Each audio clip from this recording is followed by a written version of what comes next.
All right, good morning, everybody. Hopefully, everybody's having a fantastic morning. We're going to take a look at some things. First and foremost, let's get the Bitcoin long-term analysis out of the way. There is so much to get to.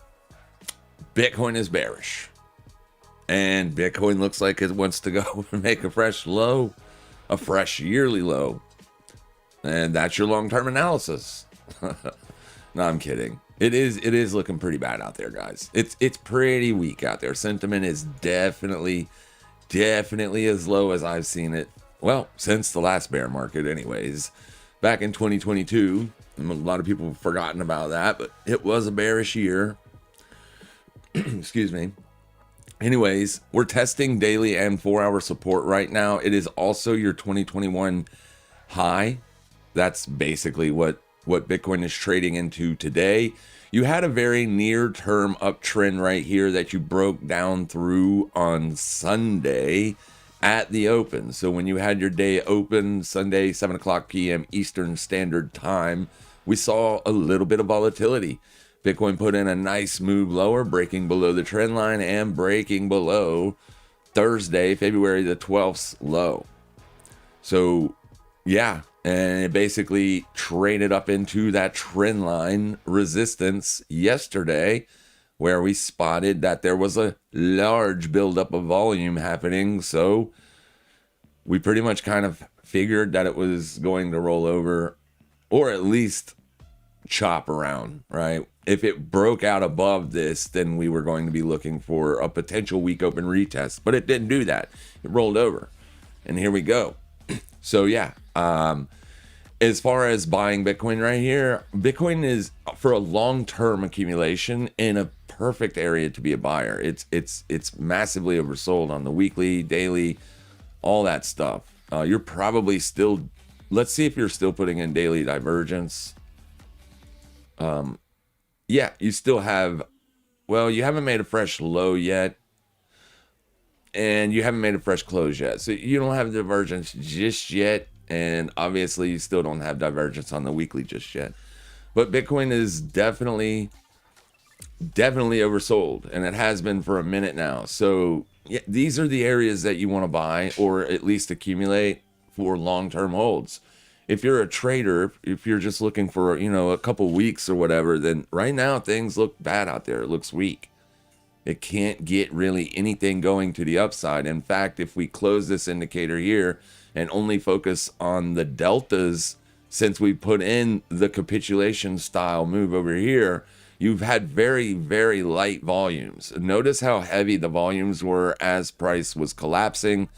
Thick, big, gigantic volume moves and continuation even. You're not getting any of that. So you are range bound. Yesterday was the first time since we've been in this range that we actually did put in not a capitulation, but a continuation style volume deltas. So, and you did get continuation yesterday. So other than that, volumes have been light through here. I haven't seen any reason to get super bullish just yet. Basically until sentiment, or until you get a catalyst. I would assume a catalyst is going to be needed. You do have the Trumps addressing the nation tonight. I don't think that would be a catalyst unless he literally says something about Bitcoin and buying Bitcoin or something along that lines. I wouldn't anticipate that being much of a catalyst, but you're going to more than likely need a catalyst, and then you're going to need to see upside continuation in order to even start to get people to come in here and look for bids. Basically, I'm not shorting Bitcoin. I already have a short position on Bitcoin, so I haven't been trading it on the future side anyways. I own several IBIT puts that I'm using to basically protect my long-term cold storage wallet. I've basically been trading other things. I took a short on Sunday on STG as it was setting up when we did the live stream for the channel members. I put this short on here. It was retesting the weekly open, and basically if Bitcoin's going to roll over, I would anticipate that this would too, also after having a nice little pop, and so far it has rolled over. It's into 4-hour support here. That's kind of what's holding it up, but I anticipate this could break down a little bit lower. I mean, I'm not looking for it to get back down to 10 cents or anything like that, but I think I'll close it if we get down into these lows right here. But to be honest with you, since I've been in it since Sunday, I might just close it today and look for a new position. The thing that we're watching today is River, and River has been absolutely annihilated. I have no idea what it does, but if you look at it long term, it was extremely bullish here a while back, near the beginning of the year is when it rolled over and put in this massive decline. You were up at almost $90 here on these highs. You're down to 8 now. That's a 90% decline pretty much. The only reason we're even looking at this is because it has had zero volatility lately, and we were looking for a volatility pop. So basically we did get a little slight bounce of volatility right here, but as you can see, there was no continuation to the downside. Really nothing happened after that, but late yesterday evening, it broke back above the 21 exponential here on the 4-hour, and so far it's been holding. So I alerted my Discord members that I'd be watching first price I'd be watching was right here at 8553. And then the secondary long, last place I would be interested in looking for long would be this 4-hour demand zone right here at 8.33. And so far, we've retested that area. If I pull up the Bollinger Bandwidth percentile right here, you can see whenever this thing flashes blue like this, it literally means that volatility is on the floor. Whenever volatility is on the floor, then we can look for positioning. And if we get positioned on the right side, if we get a volatility spike, we can catch something like that. So that's what we're watching this for. And then I found another one today here called CHZ, which is Cheddar USDT. We're going to watch this. Volatility's on the floor. You haven't gotten the signal yet, but it is on the floor. So volatility's kind of low here. Obviously, there's heavier selling deltas in today's range than anything. It's a little bit extended for me to want to look for fresh shorts. With that being said, if it rejects the weekly open, I will short it. If it gets up in here and rejects today, I would be looking for a short setup there. But I am long on River at 8.333. It's just a very tight stop loss.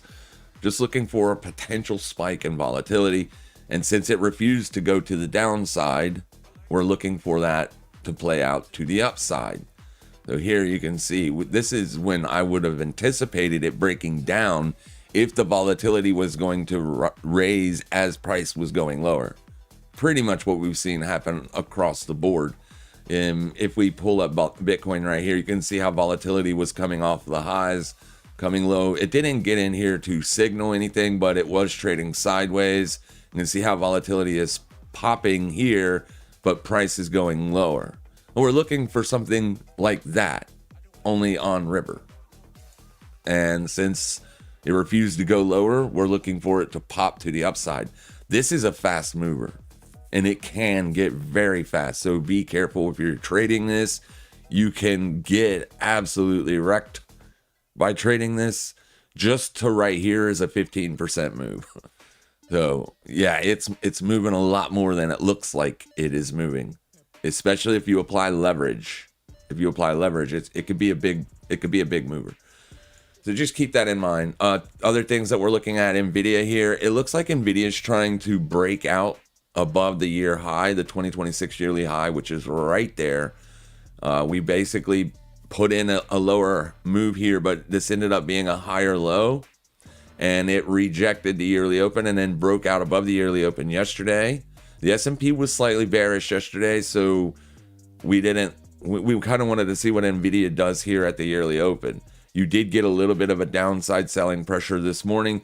There will be earnings on this tomorrow evening after the bell. So I would assume if it is going to break out, it probably does it then. If it doesn't break out, if the earnings come out bad, this is also an area where I'd be absolutely okay to sell, but it needs to be a rejection. I don't want to sell it way up here. If it breaks out through here and starts to even act like it wants to push, I would leave it alone, because it is breaking out of a multi-month range here. It's not a fresh all-time high breakout. It's just breaking out above these couple of month swing highs. So obviously the next potential resistance on Nvidia would be all the way up to 202. So if it breaks out, not interested in shorting it. If it breaks back under the yearly opening range and starts to get this moving average structure moving in the right direction, then maybe we can talk about shorts on it. But I think there are better things to look at to short. For instance, Tesla. Tesla has a full-on bearish structure here. You're trending to the downside. You're closing days consistently under the 21 exponential. You're making lower daily highs and lower daily lows. You're into potential support down here, the 200 exponential moving average. And also 2025's yearly opening range is down here as well. The place that you need to drop under if you're looking for a breakdown on Tesla would be November's low. You start to break down under this, you will be trending to the downside.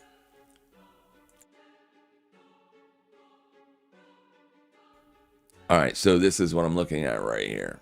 Yeah, if you lose this low, you will have lost you've already pretty much lost support, right? You're trading well under support, but this November's wick comes all the way down here. So you're just basically still trading in that candle's range. You break down under this, you could have a lower target. First target's going to be right here, but these wicks also could be areas to look, but I would be more prone to be looking for about 328. So that is if you lose this area with any downside momentum. But Tesla looks better for near-term shorts if you're looking for day trades, right? If you want to short. And a lot of people do want to short right now because the S&P 500 has been making a broadening wedge for a while. It hasn't done anything since October. We've seen massive capital rotations out of growth assets. We're seeing a lot of protection style trades be put on. That is why the S&P has not been able to sustain any kind of bullish breakout. This is also why a lot of people are extremely bearish on this asset right now. It is currently trading under the yearly opening range. It made an absolute flawless bull trap on Friday where it closed back above the yearly opening range, closed back above the 21, tagged last week's open, and rolled over. So boom, that's where you are. Into support here, right? You're into support here. Last week we traded down to the 21 weekly, retested that. That's where you bounced from. So it does look like it's trying to break down here. Anything under the yearly opening range, I'd be willing to put on shorts. I'm still holding a short on it. I put on a short on it a while back. I'm still holding it, and I will hold it as long as it can continue to close daily candles on the yearly opening range. Because objectively, it is down on the year when that is happening. So right now, the S&P 500 is down on the year. So yeah, if it's going to see a range breakdown, which it looks like it's trying to do here, this is looked at as a topping pattern. But as you can see, you've got several monthly lows down here that you got to break down below before you could even say that you're breaking down. November's low is all the way down here. So basically that's the range you're stuck in, right? The kind of sort of range bound here. It isn't breaking out. It isn't breaking down. It is literally chopping people to pieces. So be very careful. But on the near term, it looks like it's trying to roll over. This up here is going to be the level that loses the bearishness for me if it's able to break out above this. But in order for me to lose my bearish bias, I would need to see that rotation out of value come back into growth assets. So if we don't see that, then there's no way I would have a very big bullish bias on this. There's a couple stocks that is keeping this thing up. If those stocks get beat up, this will roll over. Qs already look way worse than this. Qs are already under the 4-hour 200. So you look full on bearish here, just haven't broke down yet. You've got a double top up here. You know what I mean? Looks rough. Looks rough. So, yeah. Yeah. If Nvidia does not sustain that breakout, I have a lot of fear for S&P and Qs. I don't have any fear for them. I'm joking. I'm short, so obviously I'll get paid if they break down. I'm just simply saying, yeah, if Nvidia can't sustain the breakout, these things might be headed lower. So we'll keep an eye on them. And obviously silver was something that was being watched yesterday. It's back on watch again today, unfortunately. Because we have a bearish dollar bias, we haven't really, like, we watched this for a short yesterday up here as we liquidated the prior week's high. We wanted to see if it could sustain that breakout or if it was going to break down. As you can see, it did not break down. This was because the dollar was exceedingly choppy yesterday. Very choppy. Let's go look at what the dollar's doing real fast, just so that way I can give you my silver bias or my silver analysis. So here's the dollar. It's literally changing its structure back to bullish. I don't know if you're aware or not, but I put out an upload on Saturday. Oh, I guess I should have been a little bit more on deck here, but I put out a video on Saturday. It's right here where I gave everybody my analysis for this entire week. I have a bearish bias on the dollar if the dollar can break down under the daily 21 exponential. If it can't do that, then we have to fear for the topside breakout, or at least respect the topside breakout. So my dollar yen short got stopped out last night because the dollar looks like it's trying to break out here to the upside. That unfortunately could put more pressure on Bitcoin. But if the dollar breaks out to the upside, I think silver will roll over. I think silver and gold will roll over, but I'm not looking for them to die or anything. Just, come down here to the low edge of the range where you set these higher lows and maybe liquidate these. I think gold and silver stays in a long-term range for a while until things start to get a little bit more clear on the future. Right? I don't think people are buying gold because of an inflationary hedge. It's mostly based on, China and the dollar, central banks buying up so much gold. That spurred a lot of other gold buys from other central banks around the world. That's kind of what caused these things to break out. And then once they break out, you get all the FOMO involved, and then boom, you got yourself a massive rally on your hands. We did get a blow off style top, so I wouldn't be looking for it to go back up to like 120 anytime soon. I'm not saying it can't get back up there in 2026. I'm just saying in the next month or so, I don't think it would get back up there, but obviously it can do anything. I can't predict what price will do, not 1 second into the future. But other than that, if the dollar is breaking out, I would feel more comfortable setting in a silver short side entry. And I'm watching today's open. That's where my short is currently on silver. So as long as you're trading under today's open, moving on into the week, if the dollar is breaking out, I think you can have a short side bias on silver. Okay, not gold. Gold is a lot stronger for some reason than silver. Gold has liquidated these tops right here. It is trading well above that stuff. The gold is trading in no man's land, or it was yesterday. I don't know what it's doing today, but yesterday it was trading into no man's land. At least here on silver, we can still see where it is. You're currently trading under last week's high.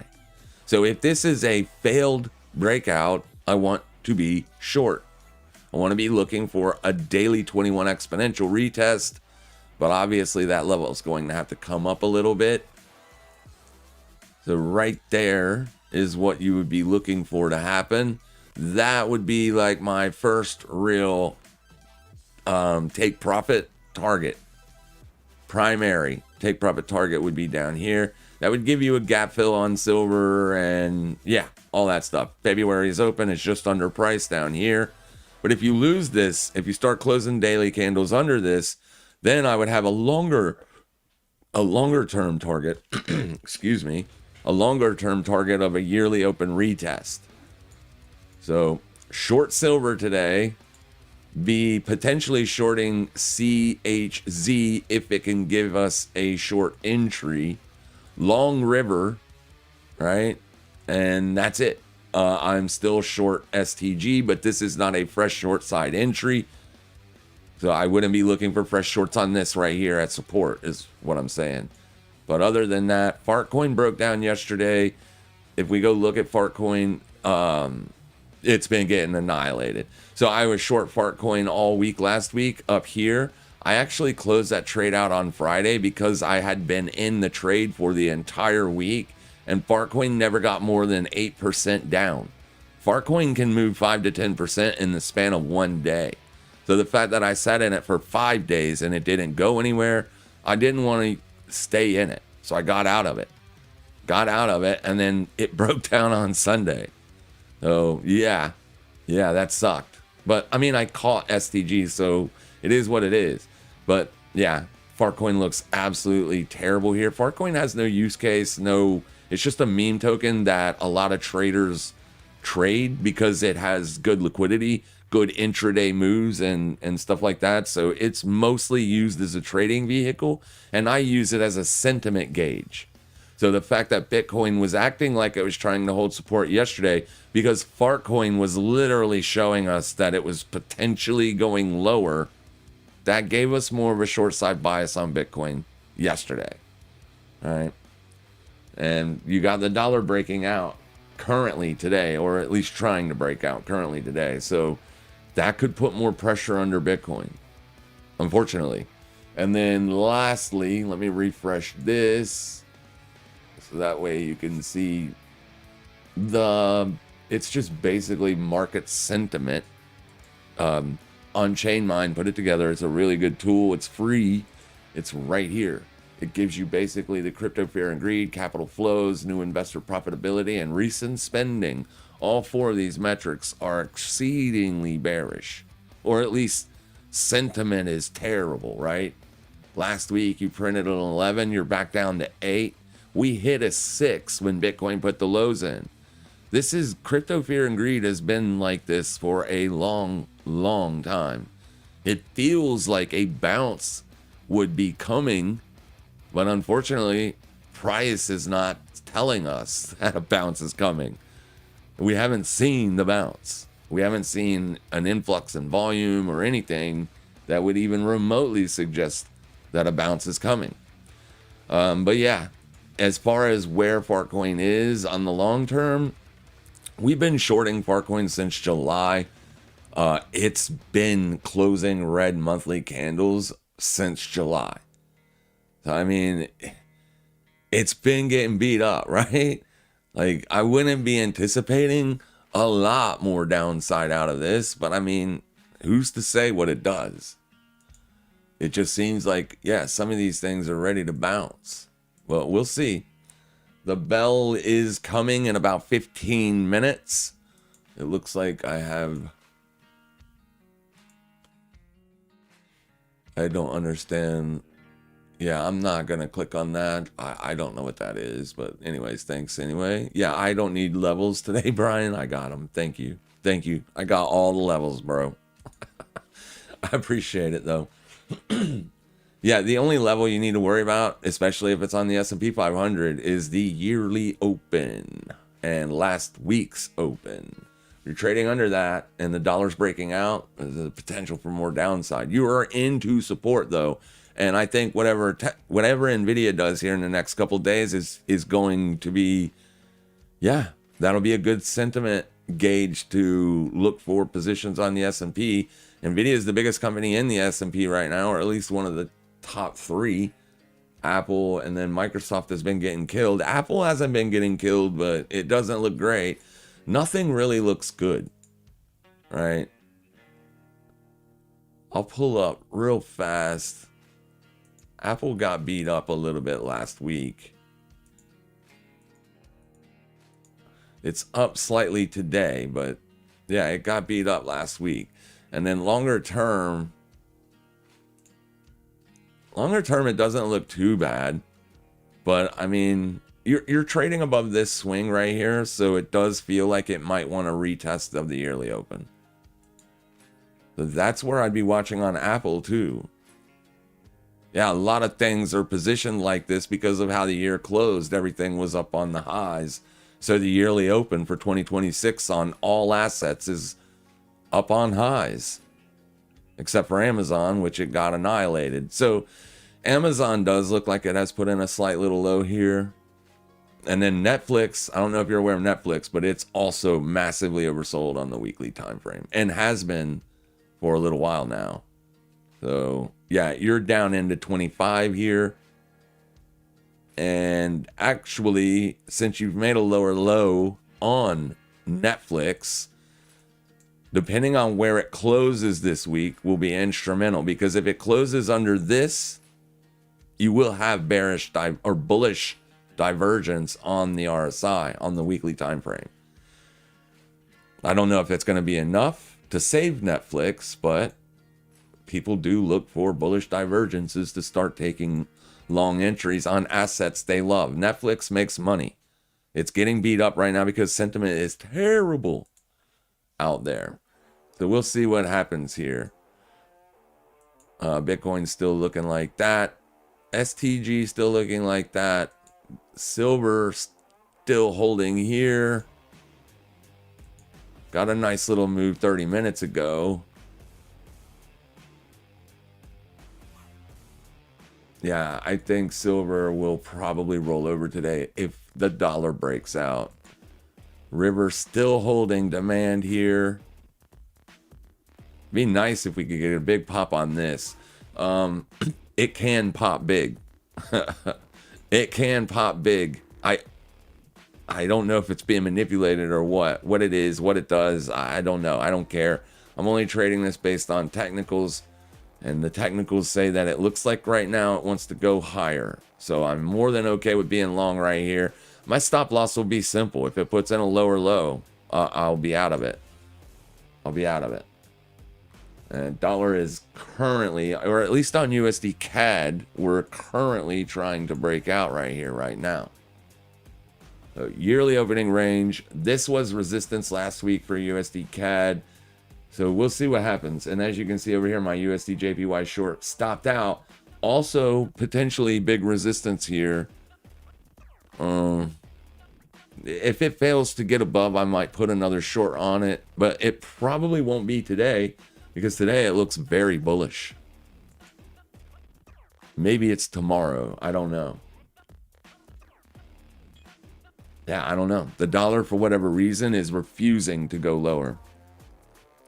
And if that's happening, I have to be aware of that.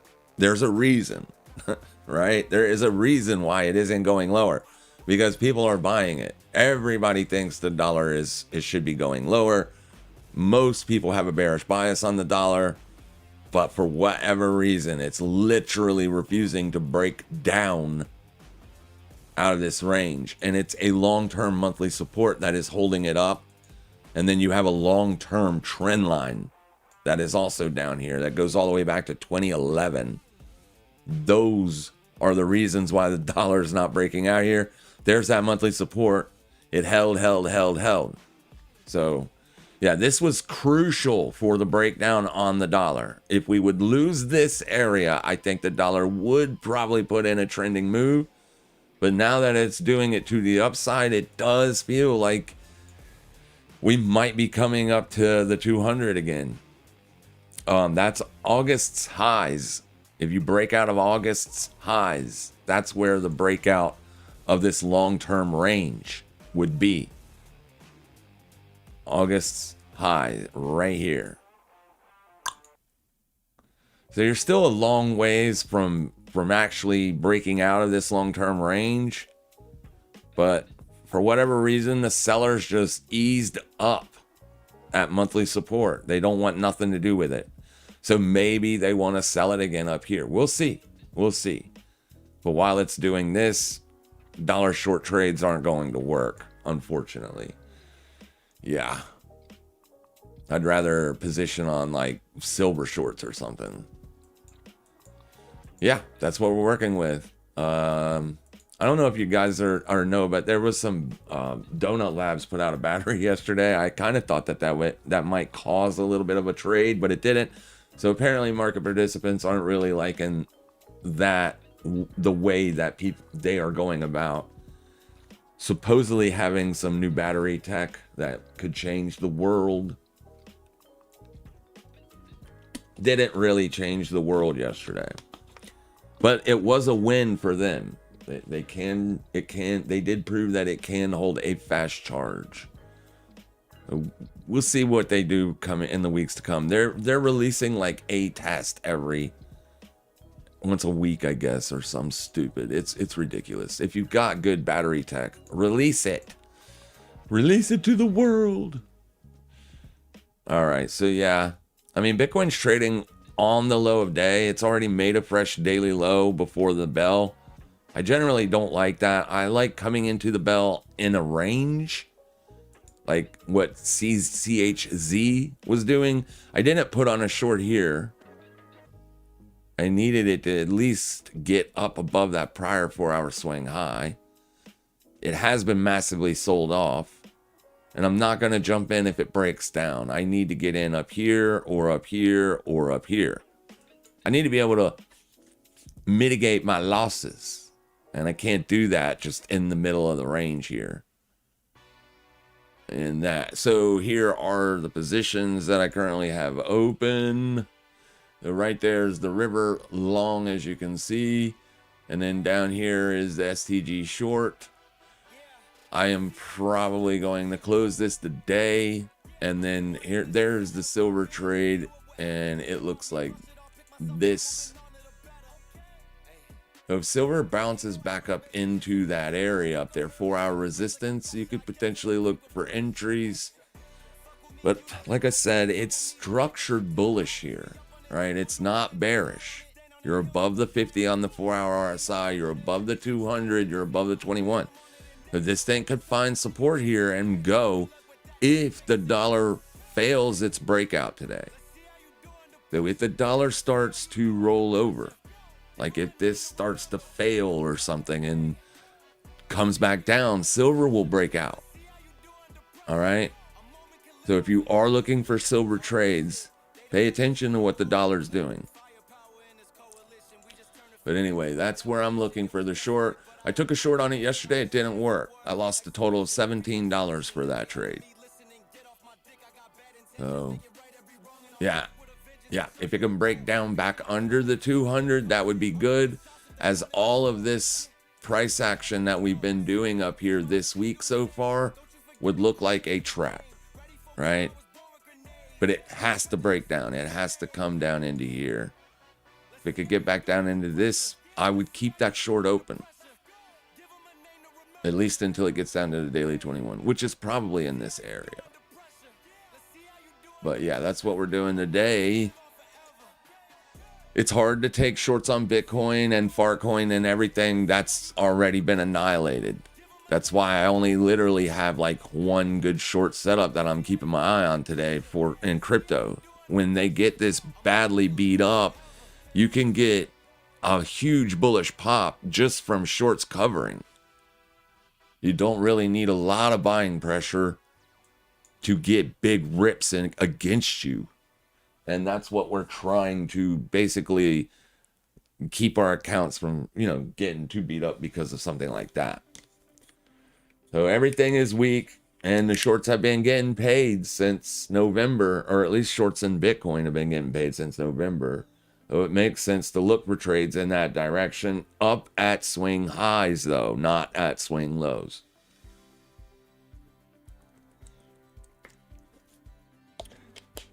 And this one was the closest one to retesting the weekly open. So, yeah, it was literally the only one that we got, really. Everything else is trading well under the weekly open. There are a few cryptocurrencies that are currently moving today that are up. Like, for instance, ESP is up 89%. So there's a few things moving. All right, good morning. Yeah, we got 2 minutes to the bell. Let me run through these comments real quick. Why do you have a 2021 high marked as 62 bases, Coinbase, when 2021 is 69K? Oh, I don't know. Let's see. Maybe I moved it. We'll look real quick. Yeah, you're right. It looks like I moved it, or TradingView moved it. Yeah, we're not even down there. Thank you for bringing that up. These lines get moved, dude. And sometimes I move them accidentally, or sometimes Coinbase, or not Coinbase, but TradingView moves them. It happens. We're mainly watching for our support right here. It is also daily support. It's your low day close. It's your low day close of 2026. That is objective support until you start closing dailies under it. That's the level we're focused on. This one right here. All right. There's your low. That's your yearly low right there. So yeah, my bad. Thank you for bringing that to my attention. Bitcoin looks heavy. It's very heavy. How can you, wait, what? How low can it go short-term based on levels? It can go as low as it wants to go. We know that we've got the 200 simple setting at about 58.3. It could definitely go there. I mean, it can go down much lower. There's no level that will stop it. What's going to stop Bitcoin is buyers. That's the only thing that's going to stop it from going lower. Buyers. When demand outweighs supply, or when you just run out of demand. It just depends on how you look at it, right? Because a lot of people look at it differently. Some people think that buyers move price. Some people think that price moves to find buyers. So just depending on what you're looking for. You're into support. Support could definitely hold here today. It could. Today's Tuesday. We've seen markets reverse on Tuesdays before. It's definitely not super weak today. Yesterday was pretty weak. But today, you've just been grinding. So the bell is ringing literally right now. So right now it's 9:30. So we'll see what it does here at the New York Open. Also, if we pull up the session volume profile, you're definitely going to see that people are trying to buy down here. Right? You do have big buys taking place down here, but you also have big selling taking place down here. This would be, in my opinion, this would be people just panic selling, or every time you make a fresh day low, you're going to have people selling. Yeah, it looks very, very heavy. It has been since Sunday. It's been trending lower all week. We'll see what it does here. I think if Bitcoin could get some bullish price action today, that could really help this trade out. But this thing looks like it's going to go without us. CHZ. Unfortunately, I don't have any other asset, or at least crypto asset, that I found that was providing a setup today. And I looked through a lot of them. Good morning, fam. EWT did what you want River to do. EWT did. Let's go look at EWT.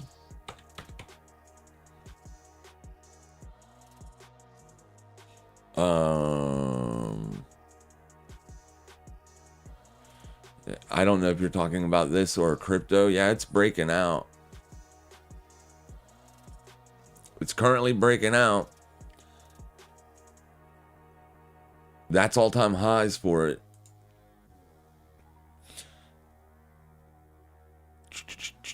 Tech sector credit default swaps are at levels not seen since 2007. Yeah, and another thing that you got to be careful about is short side. Is it this one? No, not this one. Well, this one's a good one, though. USDT market cap change and Bitcoin price. So you can see that you're hitting levels down here on USDT outflows, Tether outflows, that we haven't seen since the bear market bottom of 2022. We're probably going to see a bounce one of these days. That's not what I wanted to look at. Oh my gosh, what did I do with it? Give me 1 second here. That is not it either. I don't remember where I put it. Let me see.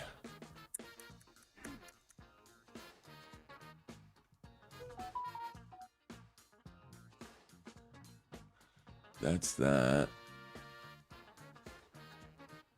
Oh, I remember. I put it in stocks. It's for the XLK. Right here. Perfect.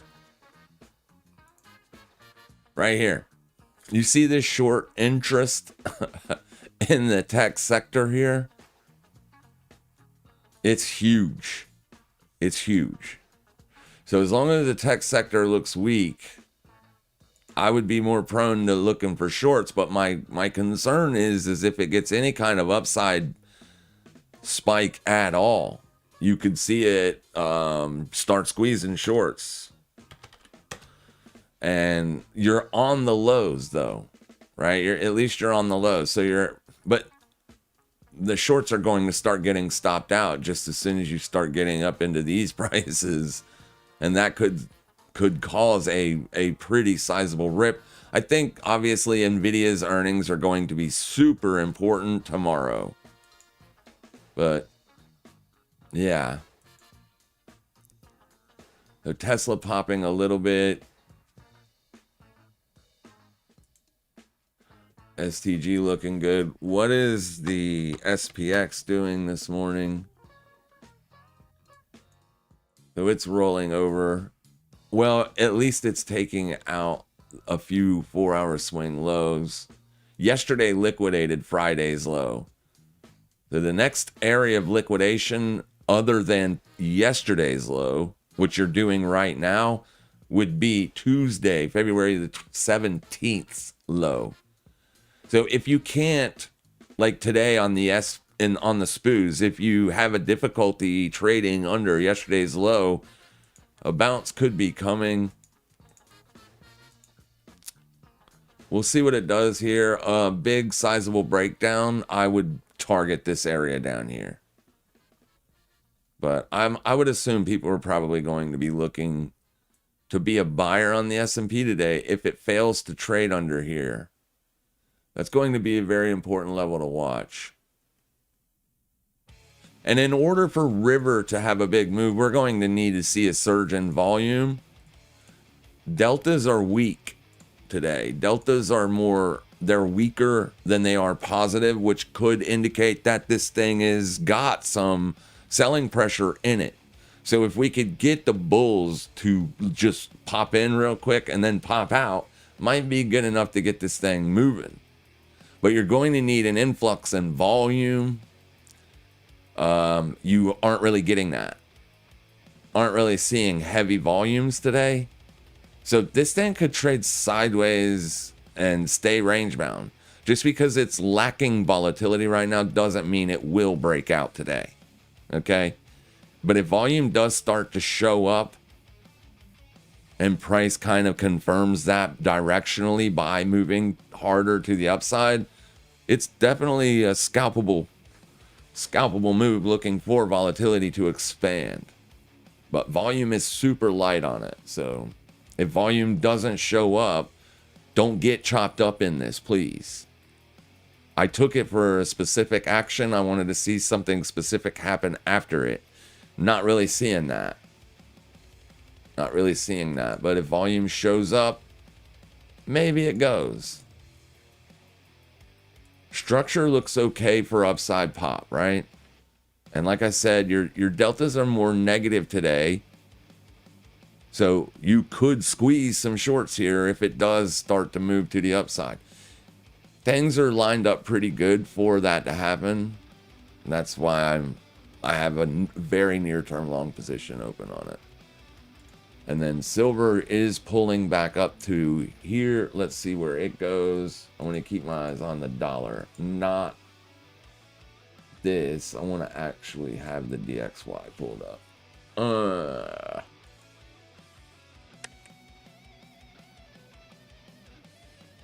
I guess I could just watch this. The dollar needs to break out for the silver short to work out.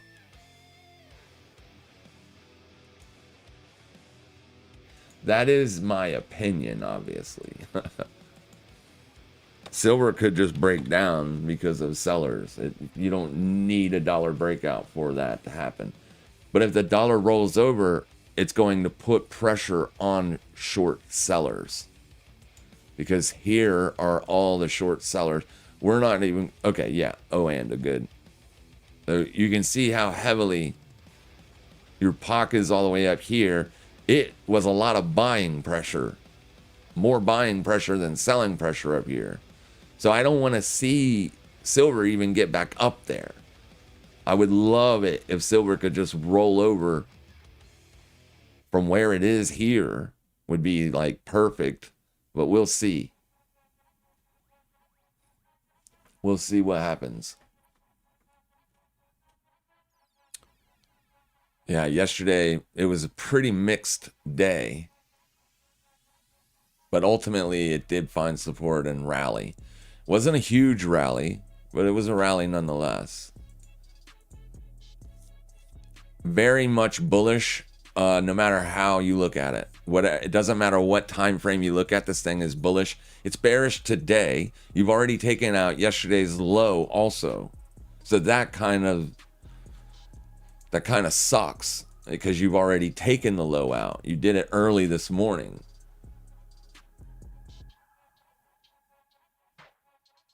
Yeah, we'll see. We'll see. 4-hour res. If you start closing 4-hour candles above this candle's close, you can quit trying to short it. You're testing the midpoint of this expansion. This is where we want to see it fail. All right. Credit contraction is why the dollar is strong. Yep. Could you check out AMD, ANET, and CEG for long scalps? Yeah. Liquidity topped Q4 2025. Yep. That's also hurting Bitcoin. How low can XRP go in the short term? Like I said, that you're asking a question that nobody can answer, unfortunately. Nobody can answer that. I can tell you, like, in terms of probabilities, what the probabilities are, but I can't tell you how low it can go. Nobody knows what price is going to do. S&P is bouncing here pretty heavily off of that area. That would have been a beautiful short, or a very beautiful a short-term long scalp is what I was trying to say. Yeah, that's a 27-point move off those lows. Like I said, buyers will be here if price refuses to go under this. It was a liquidation. This is a liquidation break style trade. We put these on all the time. All of the time. But since this is happening, that might give Bitcoin a little bit of a pop off these lows.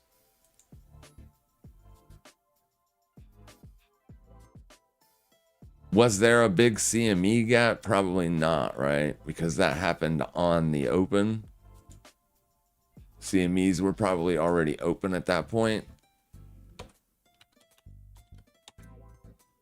You go see real fast. Yeah, there is no gap there. Yeah, no big gap. There's a big gap to the upside, but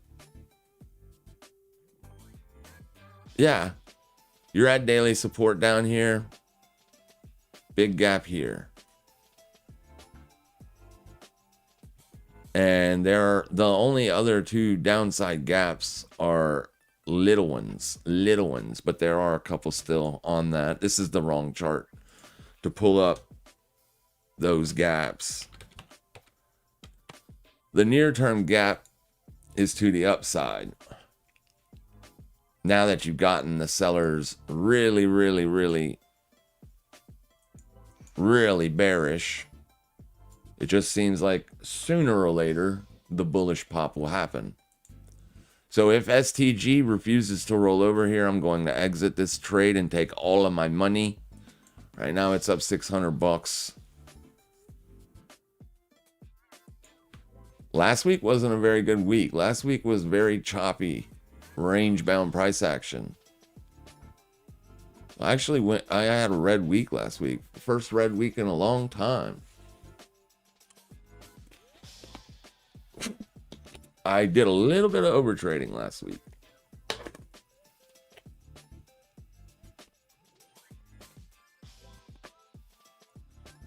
Very, very, very bad. This asset has very thin liquidity too, so be careful, because you can see these are 30-minute candles and there's gaps. You never want to see gaps on an intraday chart. It's just thinly traded. I think on weeks it does less than 400,000 coins per day. That's thin, very thin. You can see giant spikes in thin markets.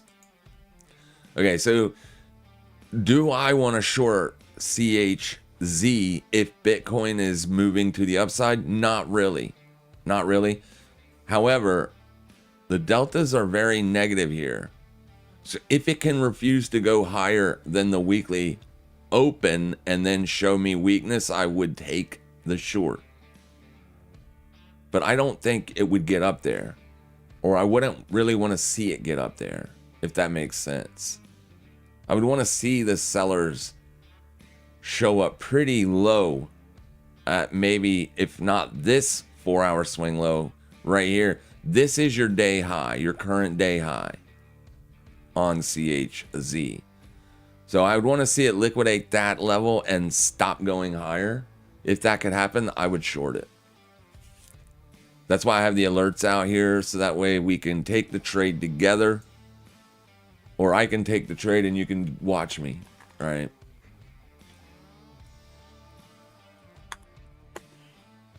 But those prices are 34.24 and then obviously 34.55. It's going to be hard for me to just sell it here.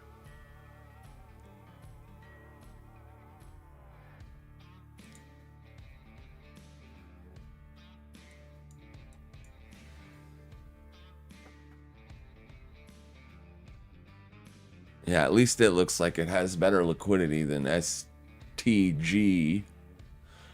And then River, is it going to pop for us? Not really any bullish volume. That's what we're going to need. We're going to need that.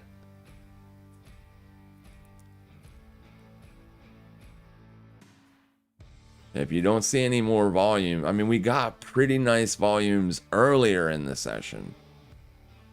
For whatever reason, they have gone away.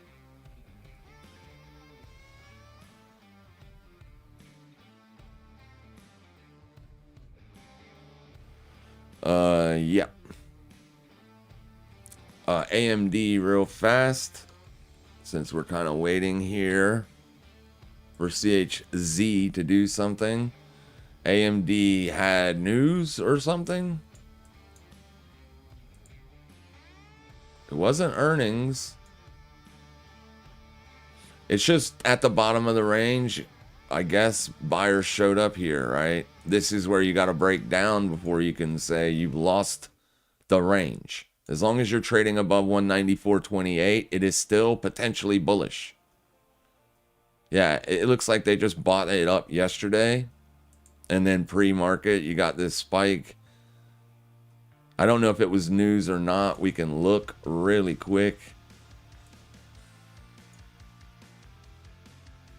Yeah, it looks like Meta signed a 5-year deal to buy AMD's MI450 chips for its data centers. That's probably the news that sparked that big giant pop. I wouldn't be super bearish on AMD at these levels.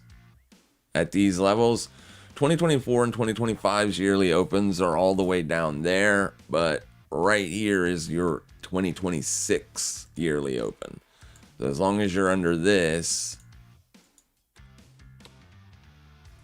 at least on the near term, it is bearish. You're a bullish engulfing weekly candle. Last week's low is 194.83. That low is 194.15. So you did take out the low. You have taken out the high. This is a bullish engulfing weekly candle at support. I would not be willing to take a short on this. Not today. But if it can get up here and refuse to go higher, then maybe then I could take it. But we'll see what it does when it gets up here. Down here, I don't want to do anything on it. You're looking for long-term buy and holds. 194.28 is the level. That is the level to beat for the bears. You also have a pretty massive gap down to fill under that. That's probably what a lot of technical retail traders are probably shorting AMD for. If they're shorting it, they're shorting it for gap fillage in the village. Yeah, I can only look for what it does up here if it gets up here. Right here, it's in nowheresville. So I'd have to leave it alone. Let's go look at CHZ as it did finally pop. We're going to keep our eyes on it real quick just to see what it does here for a minute.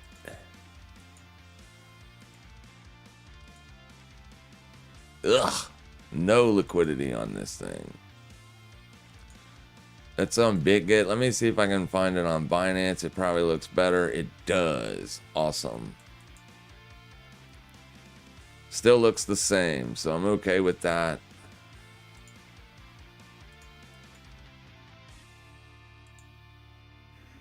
It is still thinly traded down here. So retail, a lot of retail traders quit. They just quit, right? They got beat up too much in crypto, so they ran to Kalshi and other betting websites. It's just much easier, right? They get their dopamine fix there. So now anybody that's left in crypto, it's people that actually trade or want to trade crypto or stocks, options, futures, everything, right? We do it all here. Forex, all of it. The dollar's struggling to break out. Still, the dollar has been a sideways mess for months, and it has really been screwing up a lot of setups. So it has to break out above 97.98 for the breakout to hold.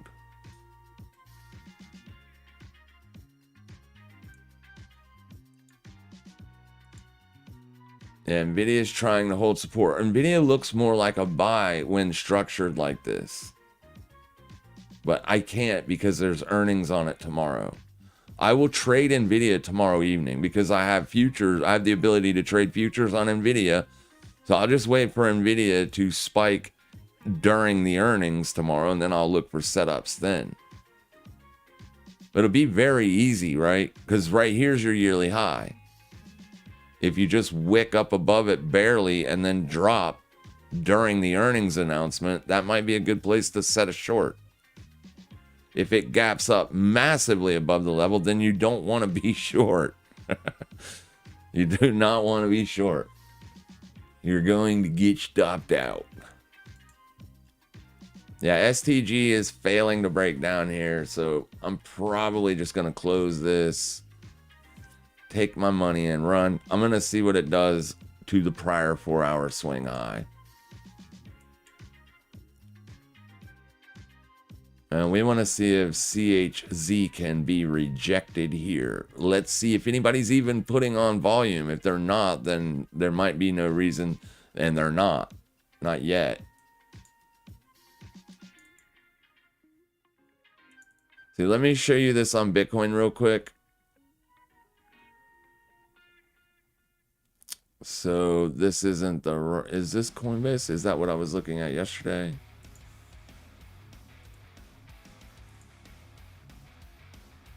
So right here, you see how this volume profile started to build up here yesterday morning as Bitcoin was range bound? That's kind of what I would want to see happening on CHZ as well. If I'm not seeing that, then it's... I mean, there's some volume up here, but I want to see those nodes start to grow to prove it that people are putting on positions. If they're not putting positions on, then I don't want to either. And then silver still has not rolled over yet, as the dollar is still working on the breakout. silver does look bullish here. I am going to be not interested in shorts anymore on silver if it breaks out above this range. This range right here. If it rallies up to here, I don't want to short it anymore.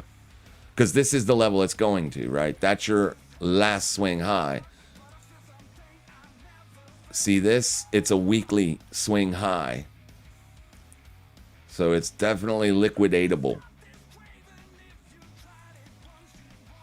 So if we're trading above today's open, that's where I'm anticipating it going to. So one could, in theory, buy 4-hour support and target 92.22. But you would need the bearish to roll over. You would need the dollar to roll over for that trade to work out, I think.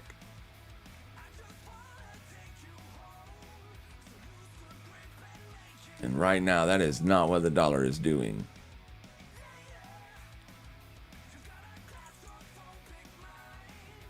I'm not looking at this. I'm looking at this right here.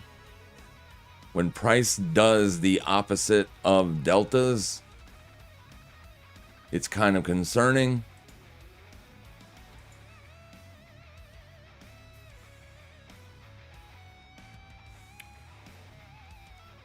Still not much volume here yet.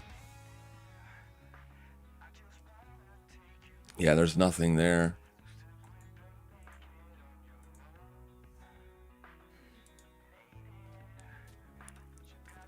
So the sellers are still selling it.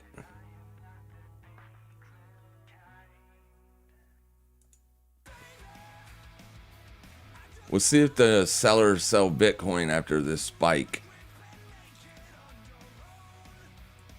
It's kind of a sizable spike on Bitcoin, but there wasn't any short setups to take on it yet. People will be looking for short setups on Bitcoin right here. Traders will be, right? Because you're above all these stop losses up in here. So this is where you would need to be more or less operating as a short seller to get a profit target of today's low. That would be a 2% move. So if Bitcoin fails to go higher than this, I would be worried for more downside. ANET, I would leave AMD alone right here. There's nothing for me to do on that till it tests the yearly opening range and fails. This is coming to a monthly swing low as well. So if buyers want to buy this, they're going to be looking to participate in that trade probably right around in there. They also have earnings coming. Oh no, they already had earnings. My bad. It was purple on the monthly. That's why I said that. But yeah, they've already done earnings. But down here's support. So we'll have to see what it does once it gets down here. If it breaks down, I would anticipate lower prices on it. But everything else, like AMD, Nvidia, they're holding the ranges pretty good. Well, at least Nvidia did. It got down here and bounced hard. See? Bam! Yeah. So it does look like people are still at least closing shorts at these areas. So if a net gets down here, Arista Networks, if it starts to bounce, I would probably be a buyer on the near term.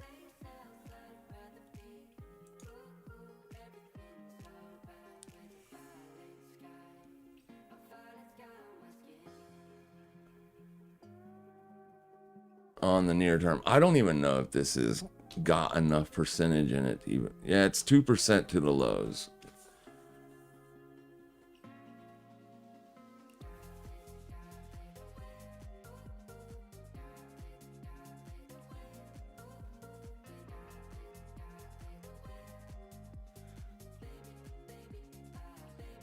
EWT and crypto. Gotcha.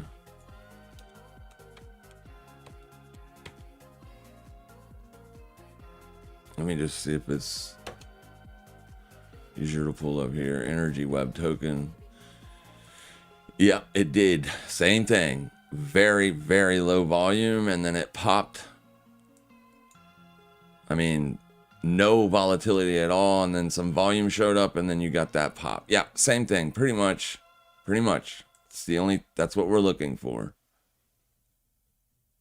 If we start to see volume come into the asset, then we'll maybe get a pop here as well.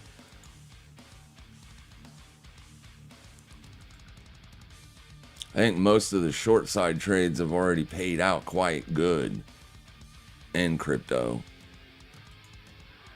Ethereum is currently trading down to May's low. It's putting in a big wick down here.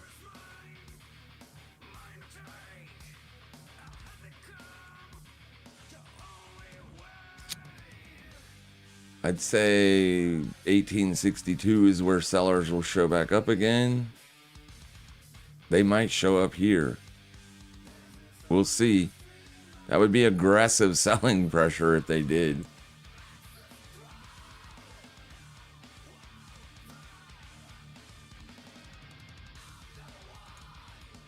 Yeah, it did. You're correct.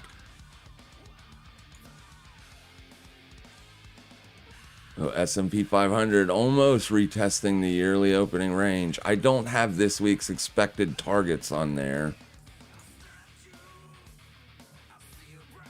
Big pop. That would have been a tradable bounce for sure.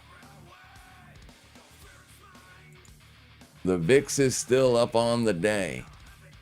The VIX is at 2127. The VIX is elevated. Whenever the VIX is elevated, you almost gotta be a seller.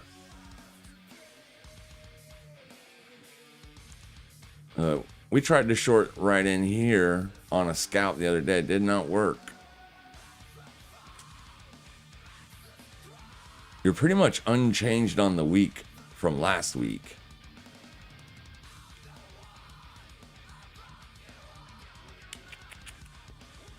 Yeah. I'm going to have to go get those levels. If any of you have those levels, these from Think or Swim, let me know. It would be the 27th, February the 27th, the market maker expected range. I'll put those levels in. If not, I'll have to do it after the stream. But I do pretty good job of keeping those up to date. Last week we had a 140 point move expected because the VIX closed up so strong. The VIX also closed up pretty strong last week as well, but it was a lower close for the first time in like 8 weeks. You got a lower weekly close on the VIX. But it's still super elevated.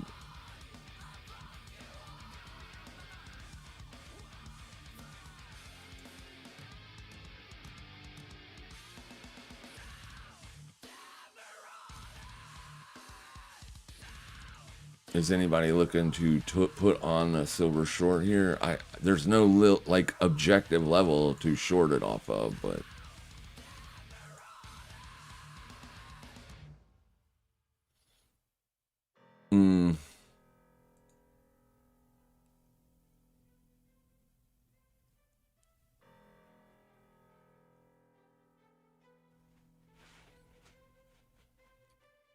strong gap up on the weekend, and then it hasn't done anything since.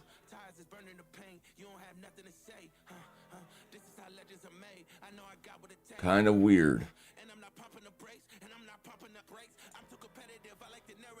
4 hour looks choppy.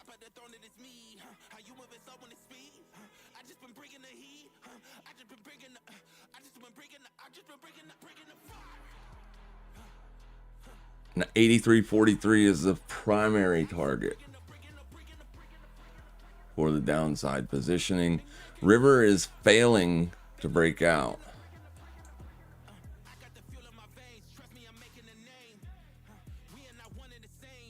Maybe we should put on a short side scalp here on CHZ to go ahead and get the position open just in case, because other things are starting to weaken up a little bit here.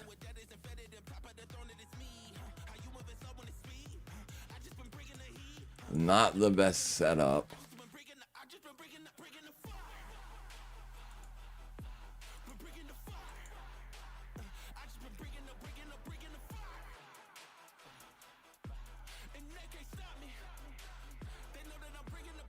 At least you do have 1.9 million tokens traded, and it is paying the sell side as far as the funding rate is concerned. Up here would be better, so maybe be careful about putting risk on. This is the better level, because if it's above that, it's up on the day. You still got a long ways to go before you're taking out yesterday's high. We don't want to see it take out yesterday's high. If it's going to remain weak, I want to see it put in a lower daily high. So I'd want to see just a liquidation above the current day high and then a failure there. If it fails there, that would be the best place for the short, but it has to fail. If it's continuing to push on fresh day highs, then we don't want to short it, because it could be looking to run yesterday's high.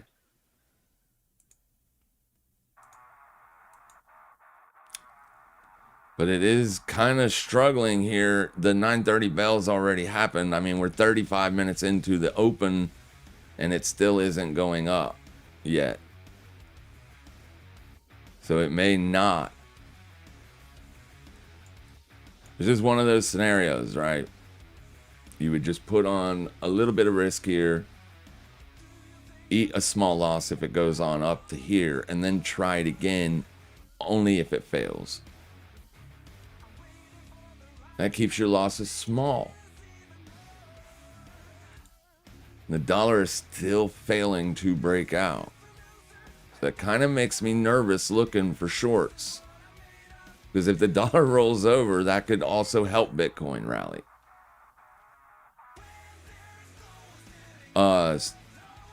Yesterday was a pretty big down day on Bitcoin, though you're currently down almost 6% down here. So it was a pretty big move for a Monday.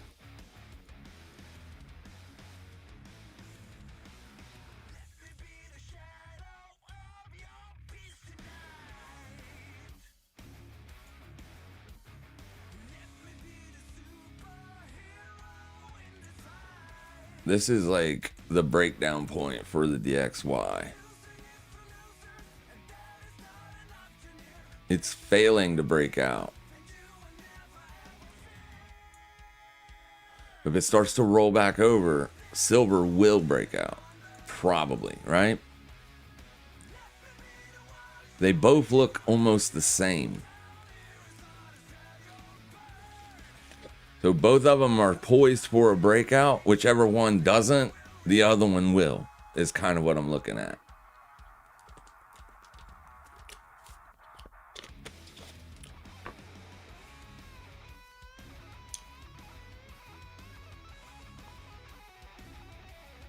Let's look at Euro USD real quick, see what it looks like. If it's got a setup on it or not. It kind of does. You're at daily support, but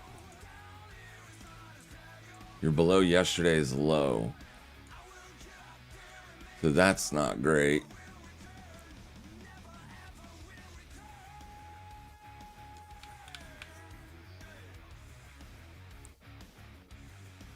Kind of looks like it wants to break down, don't it?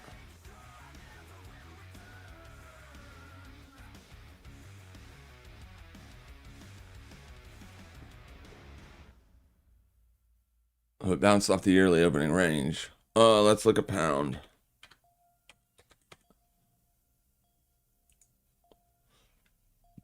Pound is doing the exact same thing, bro.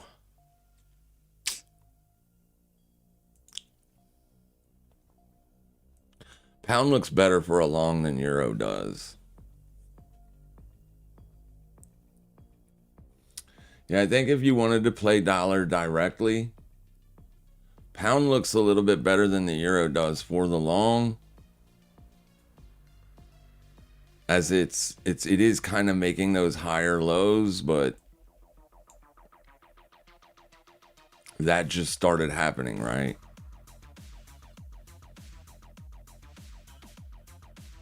Obviously, I wouldn't be wanting to get long pound up here. I'd want to be getting long down here if I could. But yeah, it's one of those things. It's a 50-50. It's either going to break out or it's not.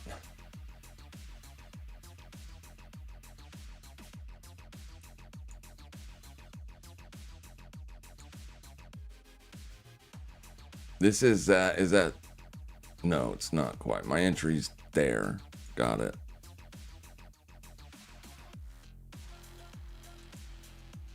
Okay, so it still looks okay. If we take out the lows here, that'll start to look a little bit more concerning. This is fine. As long as it stays above this low right here, it's still okay and it could still break to the upside. But if it does, that means we're probably going to be wrong on the CHZ short.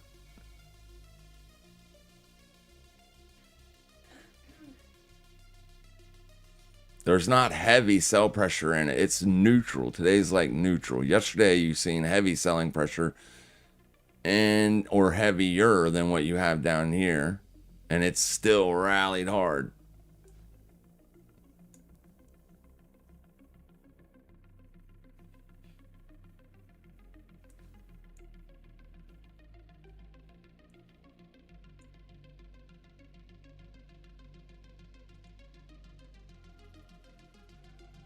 And then silver is not rolling over yet. Choppy markets, gotta love them. Got to love them. Good morning, Heath. Got a few questions for you.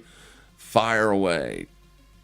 Fire away. Bitcoin, any lower levels where you are confident to put longs on? I've already started buying Bitcoin. I mean, nobody knows what price is going to do. So looking at technical levels doesn't really help, especially when the VIX is elevated. Whenever the volatility is elevated, it means it can continue to go lower. I do like these levels where Bitcoin is. Now, with that being said, I know that Bitcoin could drop a lot lower. So you have to decide whether or not it's at a level you like or not, right? I am more than willing to hold my Bitcoin longs and the new longs that I've been putting on. So I could lose 50% of what I've started to accumulate, and I would be okay with that. Would you be okay with that? If the answer is yes, then it's at those levels. It is currently there, right? You're oversold on the weekly. And we can look at historical data on Bitcoin, and we can see that buying oversold RSI levels have been historically really good places to buy Bitcoin long term. But we know that it can go much lower. So that's always a risk. And that's about all I can do, right? I can look at historical data and make the decision with the understanding that it could go lower. It could drop much lower. To keep within what it has been doing. So like if you want to look at it in turn, like a lot of Bitcoin maxis say the reason Bitcoin's been going up and up and up and all the things that it's done in prior cycles is based on math, right? It's because of math. Well, if that's the case, then it shouldn't fall under 75% off the highs. That puts you around 30K. Because Bitcoin, every bear cycle has made a lower, like it has the amount that it fell away from the highs has been less and less. So like the first cycle was like 89%, then the second cycle was 85, and then 76 was the last cycle. 2022 bear market lows was 76% off. So in keeping with that fashion, obviously it could break that. But if it stays within that parameter, then 30K would be 75% off the highs. So I know the weekly 200 simple moving average sets at 58.5-ish. That's where I want to start putting on risk, with the caveat that I could add again if it gets to 30. And then if it continues to free fall from under 30, a lot of people are going to get hurt. Billions and billions of dollars will be destroyed. Right? So that's it. That's what I'm looking at. I think it could bounce here. Absolutely. I think it could bounce here without putting in a lower low even. When we put this low in, I told my community specifically that more than likely this would be the low at least for a few weeks, a couple weeks. Well, it's been 3 weeks. So at least I was right there. You haven't made a fresh low since then, but it looks like it's trying to. But yeah, it's a little bit cooked down here. And historical data says if you've been buying Bitcoin at oversold levels, you made a lot of money. It's a scary place to buy. I get it, especially when you have everybody else telling you it's going much lower. It's the end. Bitcoin's going to die, blah, blah, blah. But all this FUD is spewed every single time Bitcoin has a bear market. Literally, the same people that are saying Bitcoin is done are the same people that were saying that in 2022. And they're always wrong. They have been, at least up until this point. So, yeah, it's going to be different for everybody. Some people will not buy here, and some people will. And then whoever ends up being right, time will tell. Time will tell. I'm looking for 5-10 year horizon on Bitcoin, because that's about what I think quantum will be. If quantum computing, there's already some people that claim that they can do workable applications already, but they're still a good 5 to 10 years away. I think if they have a massive breakthrough on AI, that would up that timeline a lot. Like, it would shrink it a little bit. If they have a massive technological breakthrough on AI that could help them get another massive technical breakthrough on qubits. Qubits is the problem. That's the problem. And in order to break a wallet, you would need a lot of qubits. Because Bitcoin is, what is it? It's like a 24-bit encryption. They can't break a 10-bit encryption yet. I think most of the Bitcoin devs already have a proposal for the fix, to fix it to where quantum computing won't be able to break it either, right? But there's no point in putting that fix out into the code yet until they get to the point to where they can break a 10-bit encryption.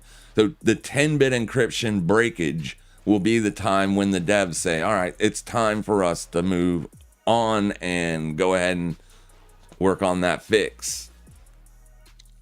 And BlackRock's already came out and made a public statement on X anyway, stating that if the current devs don't do something about quantum, they will, right? So the fact that they're making that public statement means they already have somebody working on the problem. They're not going to wait and then put somebody on it. That literally is BlackRock's way of saying, we already have people working on the problem. If our people beats your people, then our people will take over your job, is literally what BlackRock is saying. So there are people working on it. So I think a 5 to 10 year horizon on Bitcoin is a good horizon because of the quantum threat. It is an actual legitimate threat. So that's what I'm looking at here. Bitcoin could get up to 250K and all the bears would be, they'll be sad. But Bitcoin could also turn right around and drop from 64 to down to 30 and all the bulls will be sad. So it's going to be a personal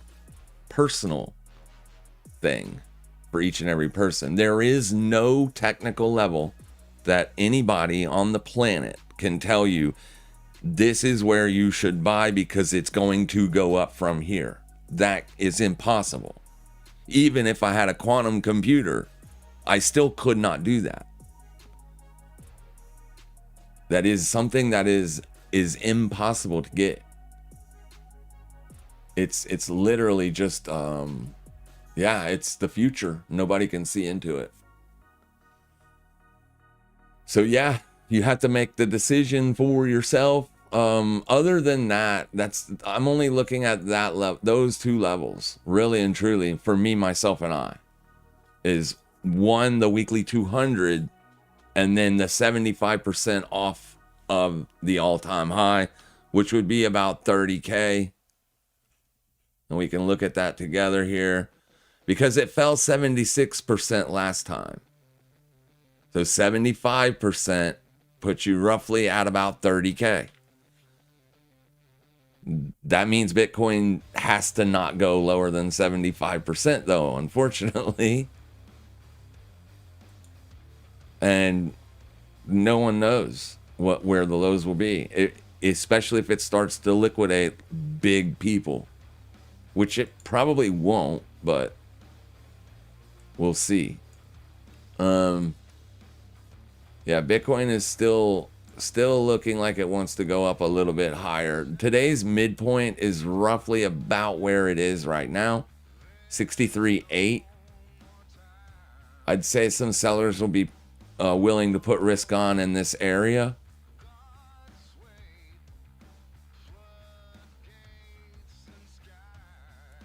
And then, of course, you're going to have people that have fibbed today's range. They're going to be watching those fibs all the way up. STG is right now taking out the prior 4-hour swing high. So if it continues to move up beyond this point, I'm taking my money off on that. I don't want to give back away the unrealized P&L.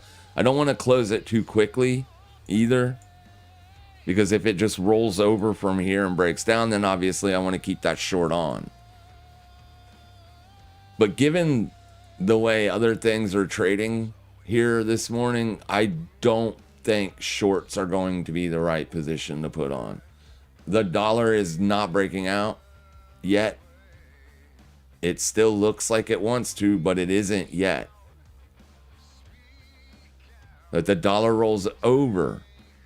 If it fails here, that would help Bitcoin more than it would hurt it. CHZ is still just kind of struggling in no man's land here. I don't want to be short as long as it's up here, but I'll probably end up missing the trade if it just dumps from here.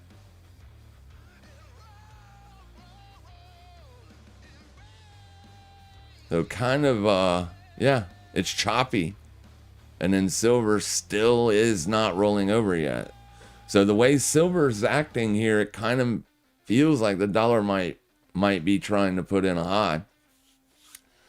But then again, who knows, right? 4-hour res is the level that I'm watching on silver, not so much the daily open. So I'd be cutting my short if you close this 4-hour candle above 4-hour res. If you get a higher close on the 4-hour chart, I wouldn't be looking for shorts anymore. I won't be looking for shorts anymore on silver. And River still has not stopped me out yet, so that's kind of good. Just not any volume coming in here yet. Any meaningful volume. We need bullish volumes. We could see something like this start to take place. That would be good, but we're not seeing that. The more time goes on, too, unfortunately, the worse this will get. So it looks like this thing just wants to stay sideways for a little while longer.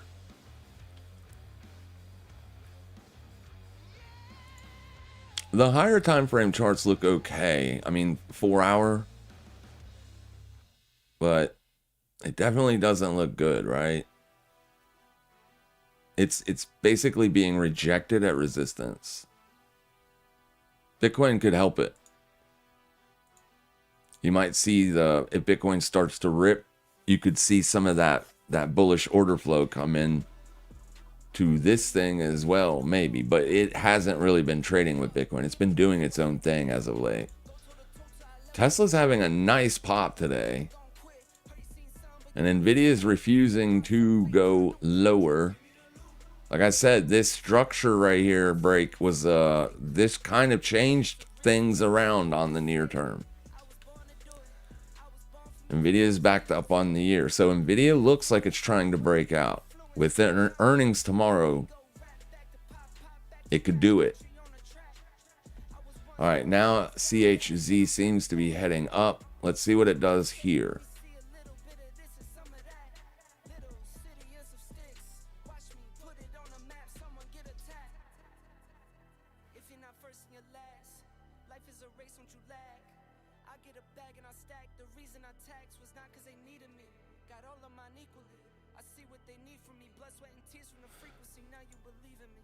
Yeah, also have to keep an eye on this one. Because if it starts to rip, I gotta bail on it. Take my $500 and call it a day. Or call it a 2-day. Because I've been in it since yesterday. Day before yesterday.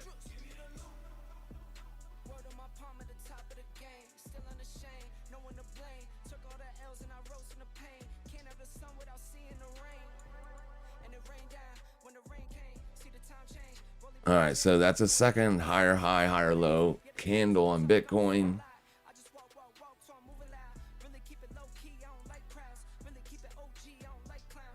We want to keep S&P up real fast so we can see what it's doing.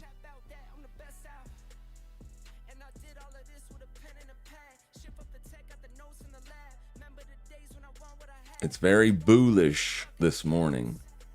It opened down, but it just liquidated yesterday's low and took off to the upside. Very much range-bound price action. That's generally what we're looking for in a range-bound market like this.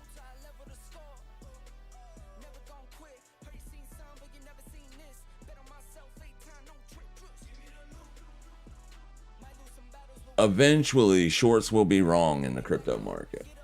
Eventually. Let me see here. Liquidity. Yeah, we read that. How long? Oh, yeah, read that. Also, if anyone got long ideas in the energy, nuclear, or commodities miner section, let me know. I hate shorting. I have been burned too many times. Shorting isn't a really good idea to do on a bullish market. Yeah, I agree. Let me see. I just lost that comment. The quarterly averages are incredibly tight for the first time in decades. The breakout would be interesting to watch for the dollar, you mean. Got it. Move index also looks bottomed on the quarterly. Something big is coming. Could be. So here's the S&P 500 retesting the yearly opening range.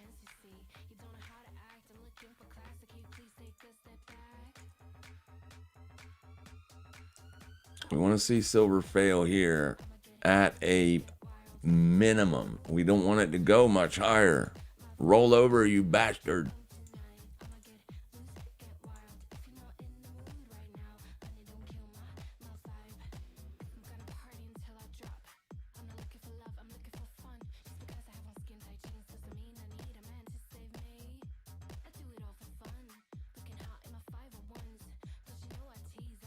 That's also going to be about the midpoint of the weekly range. Right there's your weekly high. That's going to be your new weekly low. Midpoint is here.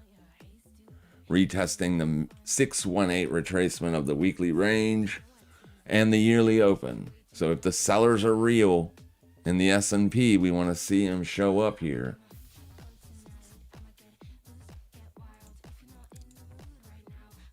CHZ still chopping in no man's land. STG backing off that level, which is nothing big, but still better than not. Zcash, I don't know. Could be a setup if it fails. It's been annihilated. I mean, we've been shorting it for a while, so I'm starting to get to the point where I'm not loving shorts on it anymore. It could still go a lot farther down, obviously, than it has. But it's kind of run its course, I think. You're still bearish here on the weekly RSI and definitely very bearish on the daily RSI. The problem is it's just been grinding lower. You're into a major support zone here. But where is this current, the new week open? It's just above us. Yeah, I don't know. I don't know. Massive support right here. You haven't been able to close a weekly candle under this price, and you've been down here for 4 weeks. Doesn't really make me want to just dive into a head first, or long. It's short. Dollar backing off the levels. I'm gonna be so mad if the dollar rolls over here after stopping out my USD JPY short.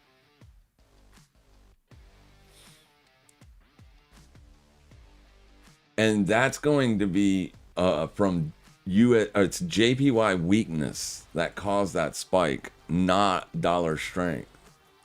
Dollar is up today, but it isn't up massively.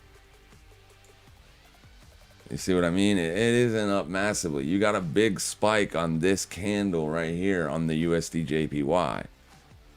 A much larger spike. So that was yen weakness that caused that spike on USD JPY. Yen weakness is bullish. It's a risk on.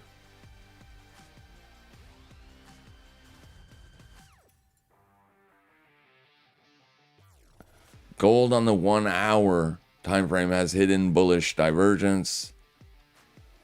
Yeah, I have. So on both gold and silver, they are both structurally bullish. Both of them are. So both of them are structurally bullish. So looking for shorts is not the best trade idea. Right? But I can't buy it here either. I'm not paying $88 for a silver coin. Now, with that being said, if I'm just scalping it, I could buy a gap fill if it could hold. But I wouldn't love being long this week from these lows, especially since we were just threatening those lows again. But that would have been a buying op. Unfortunately, that's as low as you've went all week right here. So as long as you're holding 4-hour support, if the dollar rolls over, you can be looking for long setups on gold and silver. You're structurally bullish. You're above the daily 21 exponential. On the 4-hour here, you've crossed back to bullish. So, but the question still remains. Are there legitimate people out there that want to buy silver at $88 an ounce? I don't know. You know what I mean? Maybe. I wouldn't. I'm a seller at these prices on silver. Gold is different. Gold is a lot more bullish. Or it was yesterday. It's a lot more bullish. It's pulled back quite a bit here this morning, gold has. So even silver, gold did kind of, looks like it petered out, right? There's your prior weekly high. You're above everything up here. So I could make the argument that if gold holds this price, you could be a buyer for the scalp, the long scalp. You're above everything. Gold has even filled the gap. The gold just filled the gap this morning. There was your gap. That is filled. I don't know if I would take a bullish signal on gold way up here because of hourly bullish, hidden bullish divergence, but everybody has their own ways of doing things. You know what I mean? Yeah, if you want to be a buyer on gold, what did I do? That's weird. I hit a key and it did its own thing. Yeah, if you wanted to be a buyer on gold, that's where you would have to do it, right?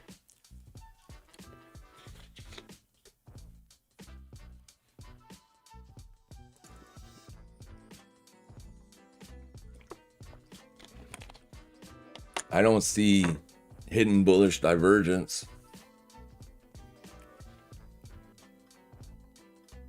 Yeah, I don't know what you're looking at for hidden bullish divergence. Ask Grok what the definition of hidden bullish divergence is. Because if it's what I think it is,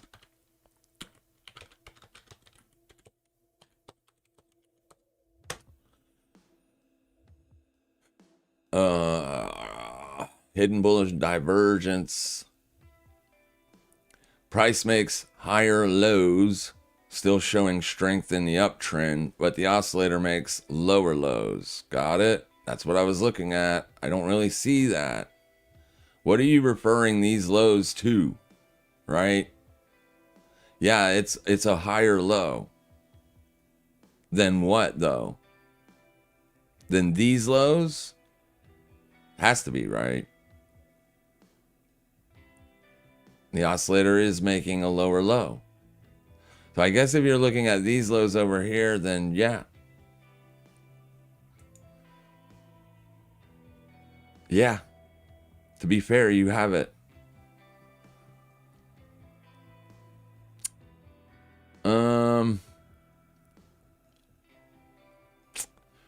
Yep, you got it. With these lows. Not really these lows, because these lows are lower. So it has to be these lows that you're talking about. So there's your signal for hidden bullish divergence. That's what I was looking at too, but I was looking at these lows over here, so that's why I didn't see it.